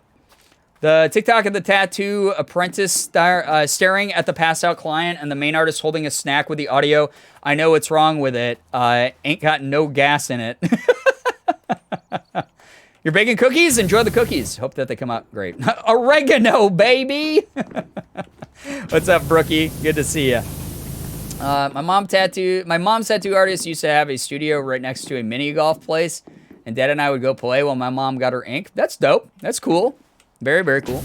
It's funny what affects us when we're young and turns us into the adults we are. She ended up having to go another artist to fix what he fucked up. Oh my God. Yeah, that's the worst, right? Is like a touch-up after a couple years is one thing because you're like, oh, it's starting to fade, or, you know, it's like bleeding outside the lines like a little bit, and I just want it like extended to like make it look more natural, you know, like line work, touch-ups like that. That stuff is like really, common. But when it's a fuck-up and you need like a cover-up or something, that's the worst. Make sure to eat and hydrate before. Yes! Yeah! 100% Kymorant. That is some great advice I haven't seen yet. Drink water. Eat a snack. Something that gets your blood sugar up if you're, obviously if you're diabetic, like, take that with a grain of salt. But, snack and get some calories in you at the very least. Get some water in you at the very least before you go in. That's so fucking important. Classes are $10,000. I think the classes are at a Portland college. Oh my gosh, that's wild. It's sad that like that type of thing is like sort of gate kept in some ways by that sort of price point, but also, the accreditation would definitely raise my confidence with like a tattoo parlor for sure. Accreditation? What is that? That's not the word. I don't know how to say English words. Whatever. Please hydrate and eat something before you get any of that. Yes, yeah, 100%. Yeah, don't go in with an empty gas tank because it will be fucking misery for you. And for those of you who know anything about like basic anatomy, again, like your skin is like, you know, it reacts to like what you put in your body, like to a degree. Like if you got like, if you're like totally dehydrated and you go in and get tattooed, like next time like you take care of yourself and drink water and eat food and whatever, there's a possibility like it's not gonna look quite the same. So yeah, exactly. Your skin's got to be like stretchy and pliable and stuff like that. I forgot to eat and drink before my first tattoo. Almost passed. Oh my god, Dr. Jupiter. Rookie mistakes we learn from, right? There was one time where I thought I was used to it and got too comfortable, and so I didn't eat before almost passed. Oh no, Kia, I'm sorry. Be careful, guys. Take it serious. Again, take it. Basically, I think the main message, the main takeaway from all of this that we've been talking about here tonight is do your research about your side as the client and what's going on with the artist. You know? Our skin's our largest organ. That's true. People forget that a lot, but skin is your largest organ. Take care of it as much as you can. Got to take care of the old flesh prison. Yeah, I like that. I need to get another tattoo. Yeah, that's what I'm saying. I got to get more tattoos. Now I'm like in the mood to go get some freaking tattoos. This will be on you forever. Take it seriously. Exactly. Flesh prison. Yeah, exactly. Chaotic. Good lord. Some artists won't pierce tattoo if you haven't eaten or drank. That's responsible. Like the check-ins from artists, it's really nice because they could be like liable if something goes wrong to a degree. Most of them make you sign something before you get one, like a waiver.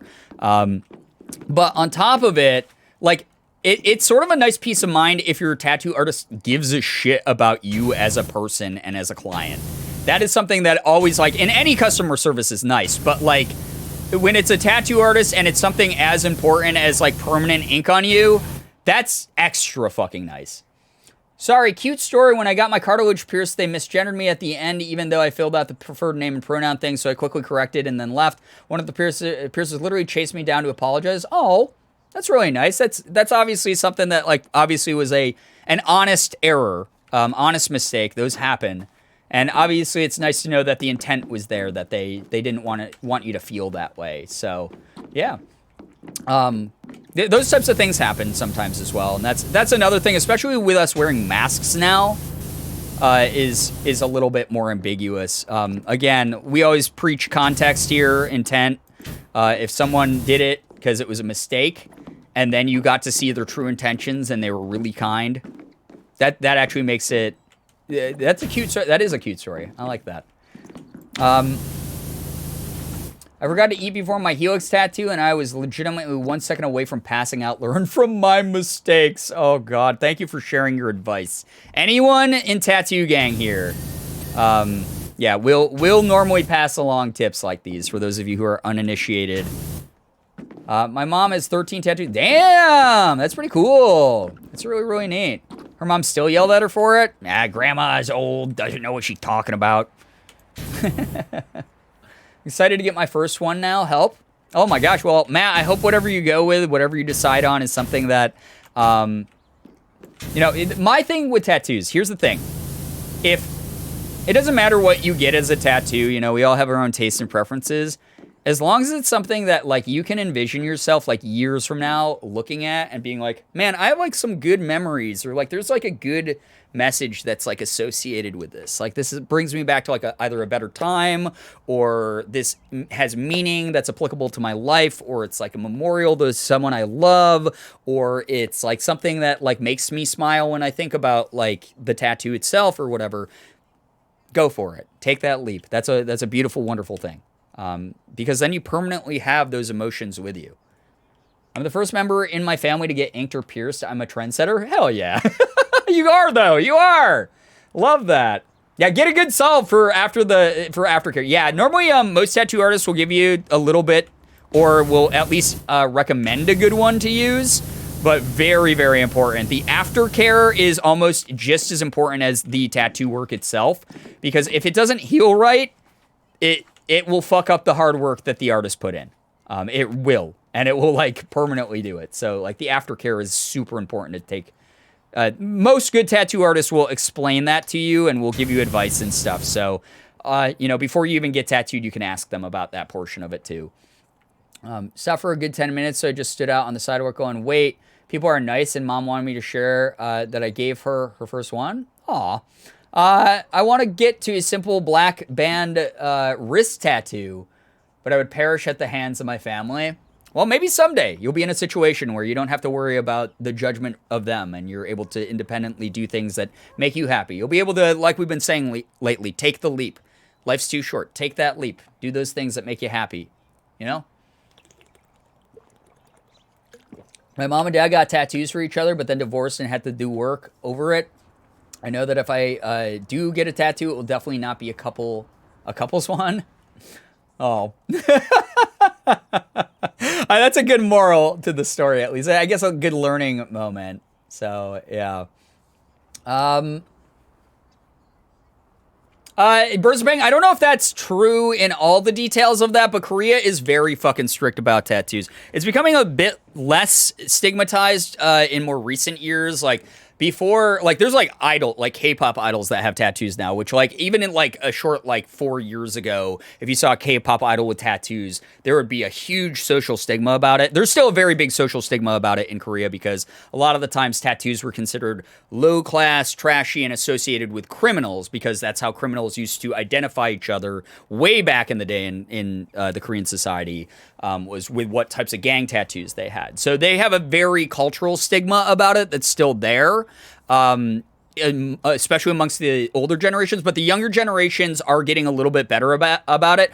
And honestly, if people need some sort of accredited examination or accredited license or whatever that they have to get through to start tattooing people there now, I think that's actually kind of like good because it will set the standard for it so people aren't sneaking into like seedy back alley parlors to get like stick and pokes and stuff, and they can actually get like good, awesome looking like professional work done.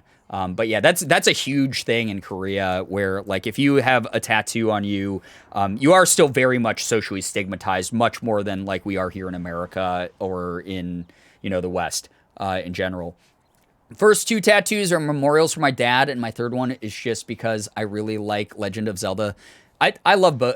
Honestly, both of those are beautiful reasons, though, Max. I like that you have a spectrum of reasons on you like that. That's really cool. I mean, I've showed off this one on my shoulder before. It's just the Roman numeral for 13. People thought I got it for Final Fantasy VII. You guys have not met the character as to why that comparison's been made if you have never played the original Final Fantasy, but we'll eventually discover this character in Final Fantasy VII Remake. That's not the reason I got it, but it became a happy coincidence for me. I've explained this one before, is just sort of my good luck charm type of thing. There's a deeper story behind it, but I've shared that 1,000 times. I don't want to have to keep retelling the same story. And then I have one on my chest that is a reminder that music plays such an important part of my life. As I said before, I used to play in a number of bands. I used to write and compose music. I used to tour around with friends' bands. The scene was actually a very, very, as much as I joke about being emo and shit like that, the emo scene, the punk scene was an incredibly important part of when I was younger, before it, started dying down in like 2008 to 2010-ish. It's just one of those things where He only likes her because she's she's probably like Emiato, thank you for the 51 months. That is an unreal, and on it, Jesus, God, thank you so much. Thank you so much for 51 months. Yeah, let's get the hype going in chat. Holy Christ, thank you for sticking around that long. Appreciate you. I do not know how anyone sustains the amount of mental and emotional damage from this community for 51 months straight, but I appreciate you a lot for that. Like, thank you. Good Lord. I'm stunned looking at that amount of time. That's amazing. Thank you, chat, for hyping it up. Fuck, what was I saying? My other tattoo is just a reminder of how music has helped me get through some incredibly low lows that I've been, that have happened to me in my life. That music will always have such a special. No, don't apologize at all. That's an incredible amount of time to be here. Thank you very much for your generous resub. That's a lot of support of this channel. I know that I frequently point out, like, I don't stream for money. If I wanted to make money from making content, I wouldn't be a streamer. Like, that's a huge, but that is a huge financial commitment. 51 or 51 months is a huge financial commitment to anyone. And it's little old me. Glad to join the tattoo talk. I'm glad that you're here for it. Thank you so much. Sport, thanks for the 100 bits as well. That's really kind of you. Thank you so much. Yeah, but music is super important to me, so I have one on my chest that I can't remember. Oh, wait, I had to have shown it because Eliza, Lizzie Bears was talking about earlier that the Kylo Brian picture where I took a shirtless picture with my pants pulled up to like above my belly button and was standing like Kylo Ren in that meme screenshot of Kylo Ren standing fucking weird with no shirt on from the first new Star Wars movie. I did that just to be funny one day, and Morgan, I was like, oh my god, I look like Kylo Ren in the mirror. And Morgan was like, you have to put a picture of this up. So we put one up. Yeah, I remember that fit good. Yeah, so that is about to turn a year old in like 2 months. But yeah, my other tattoo has to be on that. But basically it's an allusion to like an old music project I was a part of, and that was incredibly important to me. You're written into the budget. I ain't going, and oh my god, that's, when people say shit like that, I know that seems like, there's probably some of you are like, oh, here goes Brian again, being an emotional fucking baby. But that really means a lot to me, because none of us are owed anything from each other in this life and in this world. And the fact that there's someone who's like, yeah, no, it's just a given that I'm going to support you. Like, who the fuck am I? I say this all the time. Like, who am I?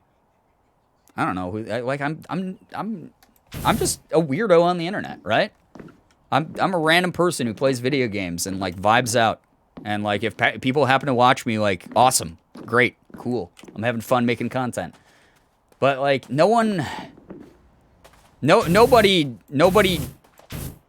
is entitled to other people's attention, support, money, whatever. No one's entitled to that shit. So the fact that there's some of you who are here and just, I don't know, that means a lot. Thank you. I'm fucking Jean Valjean. Who am I? God, don't get me on a fucking Les Mis kick. 2, 4, 6, 1. Like the intentionally awful falsetto on that one. Side note, I did change my name ages ago and I haven't been in a while. I don't know if you remember. I don't remember. What was your original username? Please let me know. I would love to know. I like to try to keep up with that kind of stuff as much as I can. Brian, you're a cool ass person. Well, my ass does get cold sometimes. It is the winter, so I guess you're literally correct. The feminine urge to get Brian on a Les Mis kick. Oh gosh, the feminine urge to sing every one of Cosette's songs. I mean, Les Mis, that's one of the, like, OG musicals I really got into when I was younger.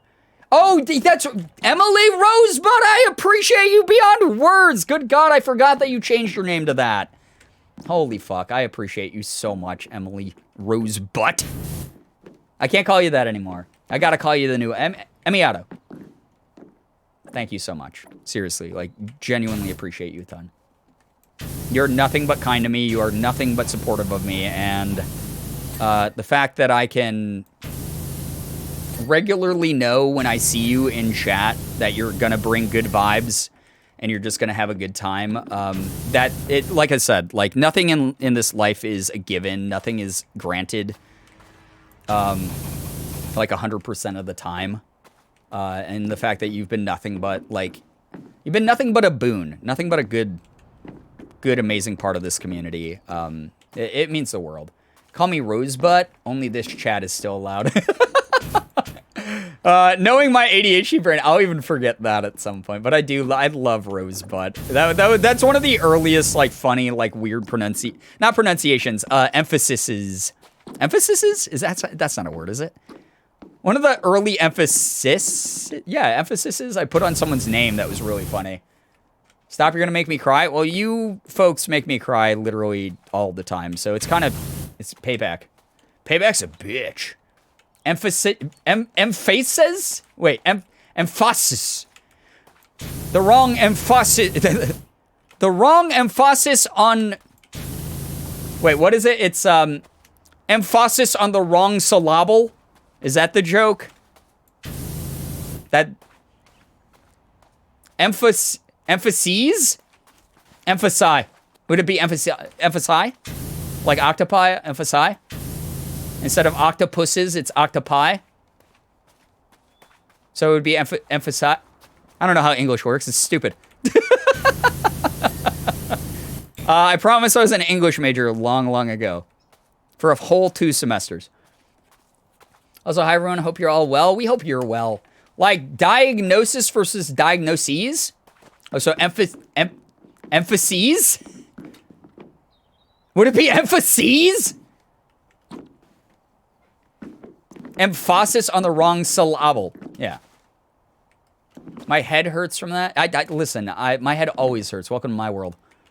It's a cocktail of unhinged insanity going on here. You guys remember, like, fucking in Tiny Toons Adventure, there's the character Go-Go, who, like, in the theme song is like, and Go-Go is insane, and he, like, hits himself on the head with the mallet and bursts into, like, 50 other Go-Go's. And then in the one episode, well, a couple episodes, they go to Go-Go's world, which is just a bunch of him being insane and, like, weird, like, cartoons that don't make sense, like physics is broken, like, in Go-Go world, up is actually down. Like that, like shit. That's inside my brain at any given time. If you could x-ray my brain specifically, it's just Go-Go's World from Tiny Toon Adventures all the time. You unlocked a memory? I sure fucking did.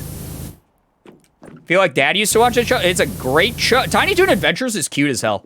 I love that show. It's not just cute, it's just ridiculous. At Acme University. Fucking, I can't get in on that. Ah! Boomer Media. Listen, I said this earlier. I was like, I cannot chase away all my Zoomers. Because then what am I going to talk about? Beanie Babies with the millennials and up? God. I gotta find new ways to clickbait the Zoomers into joining our community. We need fresh faces.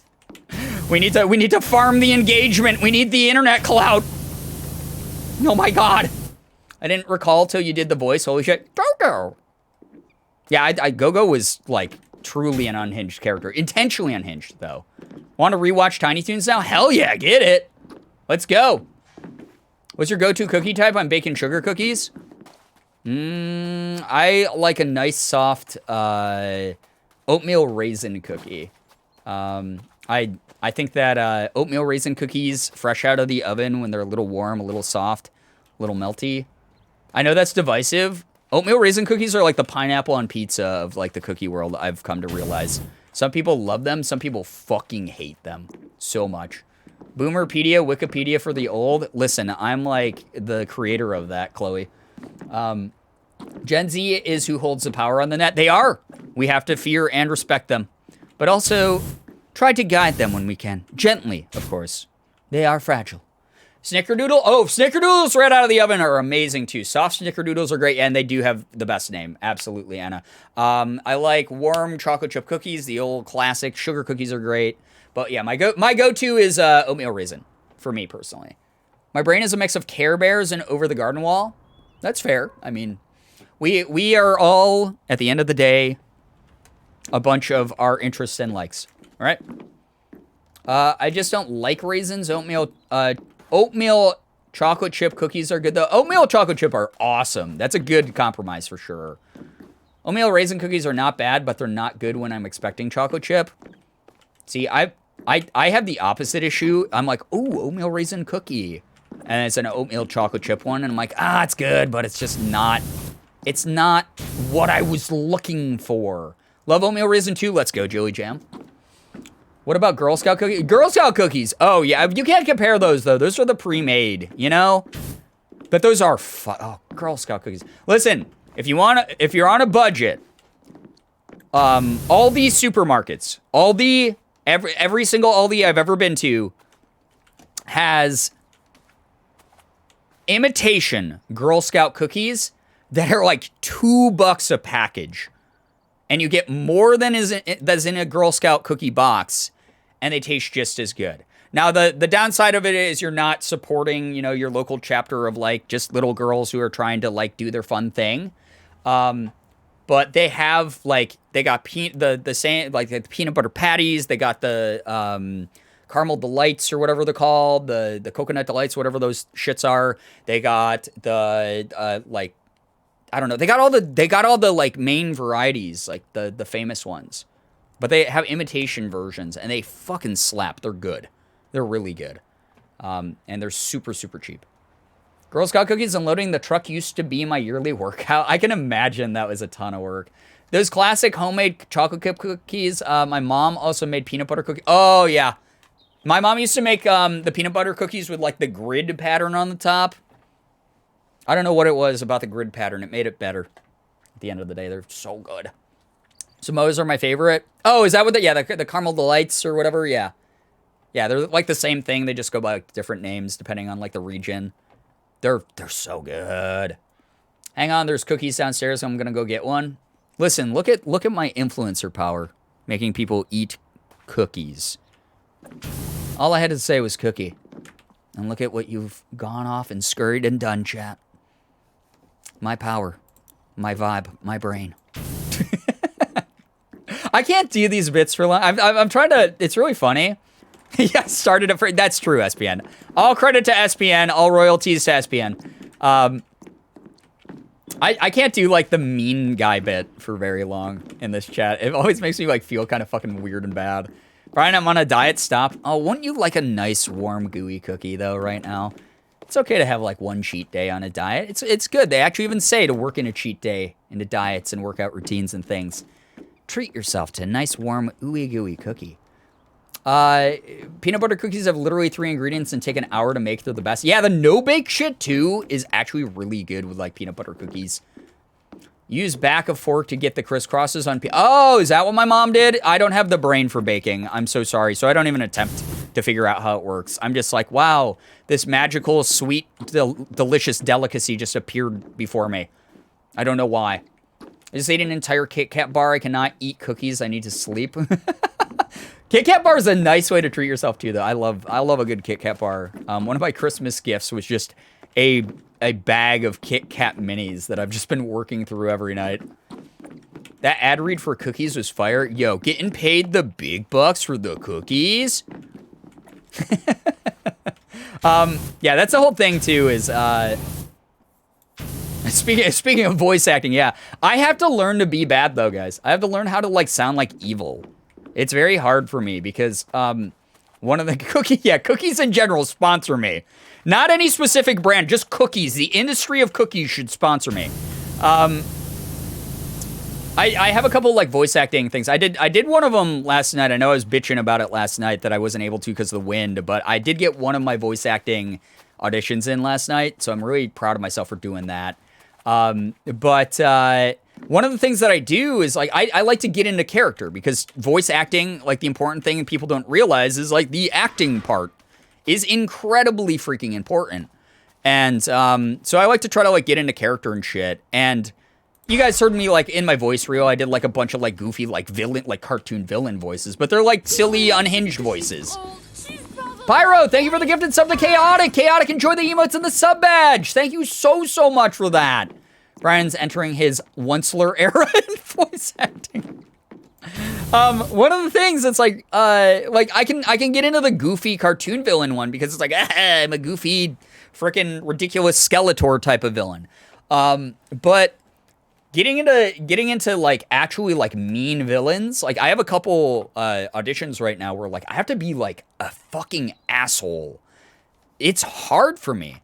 It's really hard. And I do a lot of like, you know, I'll be like, oh, think about that time that bully said that one thing to me when I was in high school that just, got under my skin so bad. And that's like the energy that I channel and stuff. And that's something that like obviously has helped me like land some of my other roles that I've done, which is like really cool. But I can't like, I try to commit to like, you guys have seen it a couple times. We've done the non-apology bit, which always follows up the I'm being a dickhead bit. But I can't keep the dickhead bit up for very long. That sounded like different sentence. That poor choice of words. I can't keep the mean guy. Fuck. I can't keep the mean guy bit up for very long. It's very hard for me to do that. So that's rough for me to do sometimes. No, once! That's not where I wanted to go with that. That was intentional. Oh my god. Like saying I love you to Morgan, it's very hard to say it when you don't mean it. Yeah, exactly. Like I for those of you who don't know that story, when I was recording for 7 in Boyfriend Dungeon, the hardest line for me to say was there's a line where if you like max out all of 7 shit, and any of the characters do this, it's a dating sim. You should expect this, so this isn't really spoilers or anything like that. But like if you max out like all the good shit with 7, there's a scene where like he just looks you in the eyes and he's like, I love you. Like, and he's like really sincere and he is very in love with you. And I sent a couple takes over and the director of Boyfriend Dungeon was like, the tone is great. The voice sounds good. But can you remember, you're saying this to the love of your life. Put so much warmth and love into this. Like, we need just a little bit more. Can you go the extra mile with it? Can you do that? And I was like, Morgan went to her parents for the day to do laundry, and I'm talking to a microphone. No. So, yeah, I couldn't, I did like... That I did like 20 takes of the line I love you. So the one in the game is truly the best one that I did. I could not say I love you to a microphone and feel it sincerely. It was really, really tough. I did so many before I was like, this is the take. I'm sending this one over. And as soon as I did, Tanya, who's the director over at Kit Fox Games, was like, nailed it. This is fucking great. We love it. Awesome. We're keeping this one. So that was very, very... It was very hard. And it was like, Morgan's not here, I can't say, because I would have seriously just had her like stand like on the other side of my desk and I could look at her and be like, I love you. You know, like I'd say it the way I was supposed to, but that was really hard. But it's the same thing for like being mean. Like I do have mean streaks. Like I've gotten nasty and fucking sarcastic on the stream to people before, but like it's hard for me to channel that without being in those moments, if that makes sense. It's very fucking hard for me to be like, okay, the backstory for this character is, one that I just did, last night, was the backstory of, the character that I auditioned for was, Bully Brian, yeah, my bully era, was I am a deity that's existed for a very long time, and I am spiteful and arrogant, but I like to present with this very like elegant facade, and I don't let my like anger come out, so it's like this really reserved anger, but it's like when I'm angry, like you feel it in my voice, it's seething. And that was like the role that I read for, was I'm supposed to be like faux patient, like I'm like falsely patient, and I am supposed to like, you know, have this mean streak in me. So I was reading some of the lines, and there's like one that's like, it's this hushed rage, and it's like sort of under my breath and very direct, but it's not like shouting, and it's not like losing my cool, but there's like cracks in the facade. And it was kind of hard to get into that mentality of like, what makes me so pissed off, but allows me to still keep my cool? Like, have I ever been like so the scenario was, I caught someone doing something they weren't supposed to, and it's like one of those like, if you ever do that again, it will be the last time. Like that type of thing, but it's like, you know, through gritted teeth kind of idea. So yeah, that unnerving, unsettling anger where it's like, you know, that person is ready to fucking explode, but they haven't exploded on you the way that you expected. So you're just like, oh fuck, I gotta wait. Disappointed dad vibes. Yeah, kind of like the I'm not angry, I'm disappointed type of thing, but with actual anger behind it. Like they can say that, but you know there's real anger and rage there. So it was like I had to like do it, and it was really hard too because I was reading in a higher octave than I'm used to, because it called for like more of an ambiguous voice. It's not necessarily masculine. It was supposed to be like a very sort of like just like you don't know who it is that's like saying it type of voice, which I thought was like really, really cool. Gerb Specker just made, I think it's just you, Anna. I'm so sorry if your internet's dropping out or anything like that. We appreciate having you here. So I hope that it gets better for you. But yeah, it was just one of those, yeah, mean, yeah, capital D colon, mean voice actor. So I had to be like, if I ever catch you doing that again, it will be the last time. Like, but like more seething. And it was like really hard to do it. Like I had to like hype myself up. I had to be like, man, oh man. If I was at a friend's house and I went to the bathroom and I came back, I think this was actually like the mental image I gave myself was like, if I was at a friend's house and I had to go to the bathroom and I came back into the room that we were hanging out and they were like on my phone, like scrolling through like my personal DMs and texts, like it was like one of those like, oh, like that's what like got me into that like mindset of like, oh, yeah, I'm pissed, but I'm not like pissed enough to like scream at them over it. It's more of like a, what are you doing? Why are you doing it? If you do it again, you're in trouble type of thing. So anger is stored in the anus. I mean, yeah. That's why pooping is such a, you know, an intense labor, you know? God damn it, once. Oh, angry anus. Oh, God. Is that why people are called assholes when they're mad? Clench up, Jesus.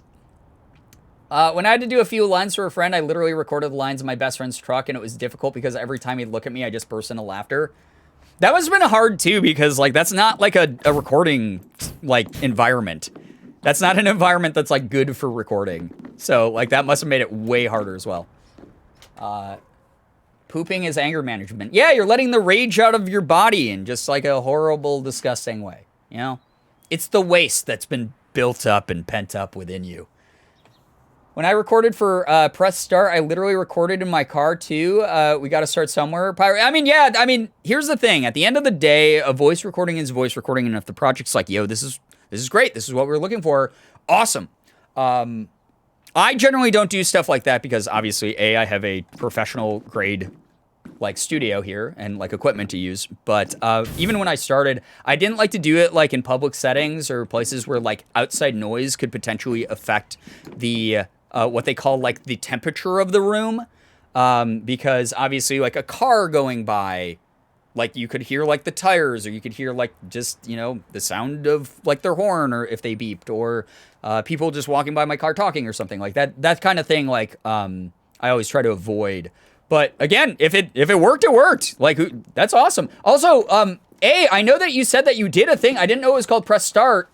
If you want to share that with us, like over in like Fan House or something, I would love to like see what you did. I think that's really cool. If you're comfortable doing that, I'd love like hearing about projects like people are involved in and stuff like that, which is like really cool. Would you ever do live action acting? I would love to. I'm an ex-theater kid, so the stage and like the camera, I like it a lot. I did that cool thing when I was in LA for Hyper. Did the Hyper RPG Squid Game thing, which was fun as fuck. Even though it went completely unhinged, like off the rails when Ethan died and became the worst version of the Squid Game frontman that could ever possibly have existed in that universe. I will never forget the line of him just looking dead at the camera with that stupid mask on and just going, "Release the bird." And all of us just being, what the fuck are we supposed to do with this dude? But I had a blast. That was the first time I've been on camera in a really long time. I did some like student film when I was in college, which was really cool. And I did like a lot of like theater and improv stuff back then too. So that was really neat. But it's just one of those things, like I would love to get back into live action acting, but the competition in that sector especially is so fierce. I wouldn't feel comfortable trying to pursue it unless I went like 2 acting classes again and got like a refresher into more modern acting as well. Stage, on the other hand, I'd love to like audition for some stage stuff again, because I'm a fucking cartoon character. I'm constantly being a fucking obnoxious theater kid. So, you know how it is. Poor Ethan, he was trying so hard. I don't think he was. I think his brain turned off halfway through that session and just chaotic ADHD took over. Because here's the thing. Here's a secret. Those of you who didn't know the behind the scenes on this. Ethan has, when we did that campaign on Hyper, Ethan never had seen a single episode of Squid Game. He did not know he barely knew what the fuck it was. He just was invited by Zach and he was like, yeah, I want to be a part of that. And like, he did not know the context of Squid Game. He didn't know what happened in the show. He didn't know who the characters were. He had no idea who the front man was. He had no fucking clue what Squid Game really was outside of generic general descriptions we gave him and other people from the internet had given him. He did not know. So him going into that and being like, there's a lizard room now, like stuff like that, that all came from him. That was not him trying. That was ADHD took the wheel and we all prayed really, really hard we could somehow end it. It was fucking unhinged. That was the most improv-y I've had to be in a really long time. And like, if you ever been part of a production and shit has gone off the rails to the point where like, we're not on the script anymore. What is happening? And you have to make it up as you go. That is what that was. Because we went in and Zach literally like sat us down, made us sign like the forms and everything. And he was like, this is going to get really dark at times and we're going to have moments where like we're gonna try to give sort of like PSAs and disclaimers to like the audience and like be really like kind about like the sort of heavy material that they're gonna be like absorbing and figuring out and everything like that. And like I'm kind of worried that like this is gonna be so close to, you know, within universe to the actual like Squid Game show that like we might get like a cease and desist from Netflix. So I'm really worried about that. And then we did it and we ran it and we were like, Zach, there's no fucking way Netflix is going to give a shit about this. They are not going to care. Like, it's okay, dude. We used the name and that was it. We used the name and the concept and that was it. Everything else was basically an improv session. Oh God! Did he think it was D&D? No, he just didn't know. He knew it was Korean. He knew people died in it. That was it. Rye, what's up? Good to see you here. Just letting you know this is probably close to the end of the stream because Morgan's going to be going live here very, very shortly. When ADHD has to take the wheel. Yeah, ADHD wrote that campaign as we went along. Zach was sitting there. Zach had this immaculate, incredible advanced system. He had homebrewed himself with different games from other tabletop or different rule sets from other tabletops, like hybrided together to be this really interesting experience. We had like a loose, like he had a loose idea of like the script he was going to DM from. There was like these cool like set pieces and like moments that he wanted to incorporate into like all of it. And Ethan just, as soon as Ethan was the first to die and put on the mask, yeah, he put it. Nobody knew me until I put on the mask, basically. Or nobody cared who I was till I put on the mask, basically, is what happened. Zach, like, just threw out the script and was like, okay, I guess we're doing this. I just missed you guys, so I wanted to say hi. Well, it's so nice to see you always. Netflix looking at it like, that's definitely something. Yeah. That's definitely what happened. We were just like, yeah, we're here. None of us could keep our shit together either, especially once I died and I became the one of the henchmen, like the triangle guy or whatever. I legitimately, like, 90% of the time, I was on camera during that. I was cracking up behind the mask and sweating profusely because those things did not let you breathe right. Gonna head out so I can shower before work. I didn't pack any of my styling projects. Oh no, I hope that you're able to get access to something that at least is an okay fill-in in the meantime. Take care. Thank you so much for being here. We appreciate you a ton. We really, really do. Thank you. Ethan becomes frontman. Oh no. TT starts playing. Yeah, Ethan definitely made that his own. That was not Hyper RPG's Squid Game. That was Ethan, Crank Gameplays, Nestor, Squid Game. That became its own thing. It really, there was nothing that could have prepared any of us for that campaign the way that it went. It was really fun though. God damn, it was really fun. But yeah, no, I'd love to get into improv shit like that. I'd love to do theater again. I would love to be on camera stuff with like scripted, pre-made content, you know, pre-recorded content stuff as well.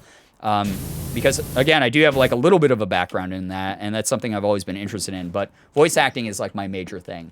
All right, guys, I am at 73% done with this level. The Pro Washer really helped a lot, and it looks beautiful, and it sounds, again, let's listen real quick. Ooh. Oh! Oh! It's like the fucking WWE meme. All the way back. It all sounds good. It sounds really good. I like this update. It's cool. I'm so glad that we finally got access to the professional washer. Morgan's going to go stream. So what we're going to do, guys, is if you've never been here, we're going to do what's called an offline raid. She's not quite online yet. But we're going to flutter chat with all of you who want to stick around for a raid. If you are a nice person, you will. So that you can go say hi and support her streams. So I'm going to initiate the raid here in a second. We got, holy fuck, when did we have 76 goddamn viewers on an off day. I never stream on Wednesdays. This is awesome. You guys are fantastic. You're beautiful. You're amazing. You're wonderful. Thank you for all the support that you gave during the stream tonight. God damn, you're beautiful people. Raid song. Oh my God. That's on this community. We are going to go ahead and if you want to head over, check out my beautiful, wonderful, incredible partner, Morgan. She does some really chill streams. Her vibes are great. I'm so goddamn proud of her all the time. I would love to see her just get higher and higher personal best for max viewers. So if you can stick around and even just drop a lurk, that helps her channel grow a lot. Thank you to everyone who joined me on a random off-day bonus stream. Again, I didn't care what happened today as far as like, you know, how many people came by or what we got done in the game or anything like that. It was more just a vibe out because I've just been having fun this week streaming. You guys have been beautiful. But anyway, guys, thank you so much for all the follows, the bits, the subs, the resubs, the gifted subs, the donations. Thank you for all of that. That keeps me going. It allows me to do this as a full-time thing. Appreciate you all a ton for that. Thanks for chatting. I hope that you had fun doing that. I hope you have fun lurking. If you're someone who just vibed in chat, I hope you got some good energy tonight. Hope you all have an absolutely wonderful morning, afternoon, evening, night, whatever it may be for you. You guys are the best in the world. I love every single one of you so very much. Finger hearts as usual. I'm going to go ahead and start the raid here. You better stay in it. Please don't embarrass me in front of my very own partner. That would be so sad if we can't go over and show her, Morgan, I did so good today. I got so many cool viewers. So many people hung out and had fun. Let's get at least 45 people in here for this raid. If it's less than that, then I'm gonna look like a fool. A fool, I tell you, a fool. She's gonna think that I'm so silly. We only need 3 more viewers to get to 45. Do it. Do it. Please do it. Sport, thank you for the 100 bits. I appreciate that a lot. You know what? If we don't like, 42, that's pretty good. That's close enough. I'm going to go ahead. I'm going to hit the raid button. I hope you guys had fun here tonight. If you didn't, I don't know what to tell you. I don't know. Maybe your fun meter's broken or something. But we'll continue to have fun this week. Be streaming again tomorrow. Friday, by the way, Morgan will be helping me with my makeup and my fashion. And you guys will see Brianna Girbeagly again here very, very soon. So Friday, be around for that as well. But see you guys hopefully in the next one. Goodbye, everybody. Goodbye. Goodbye. Goodbye.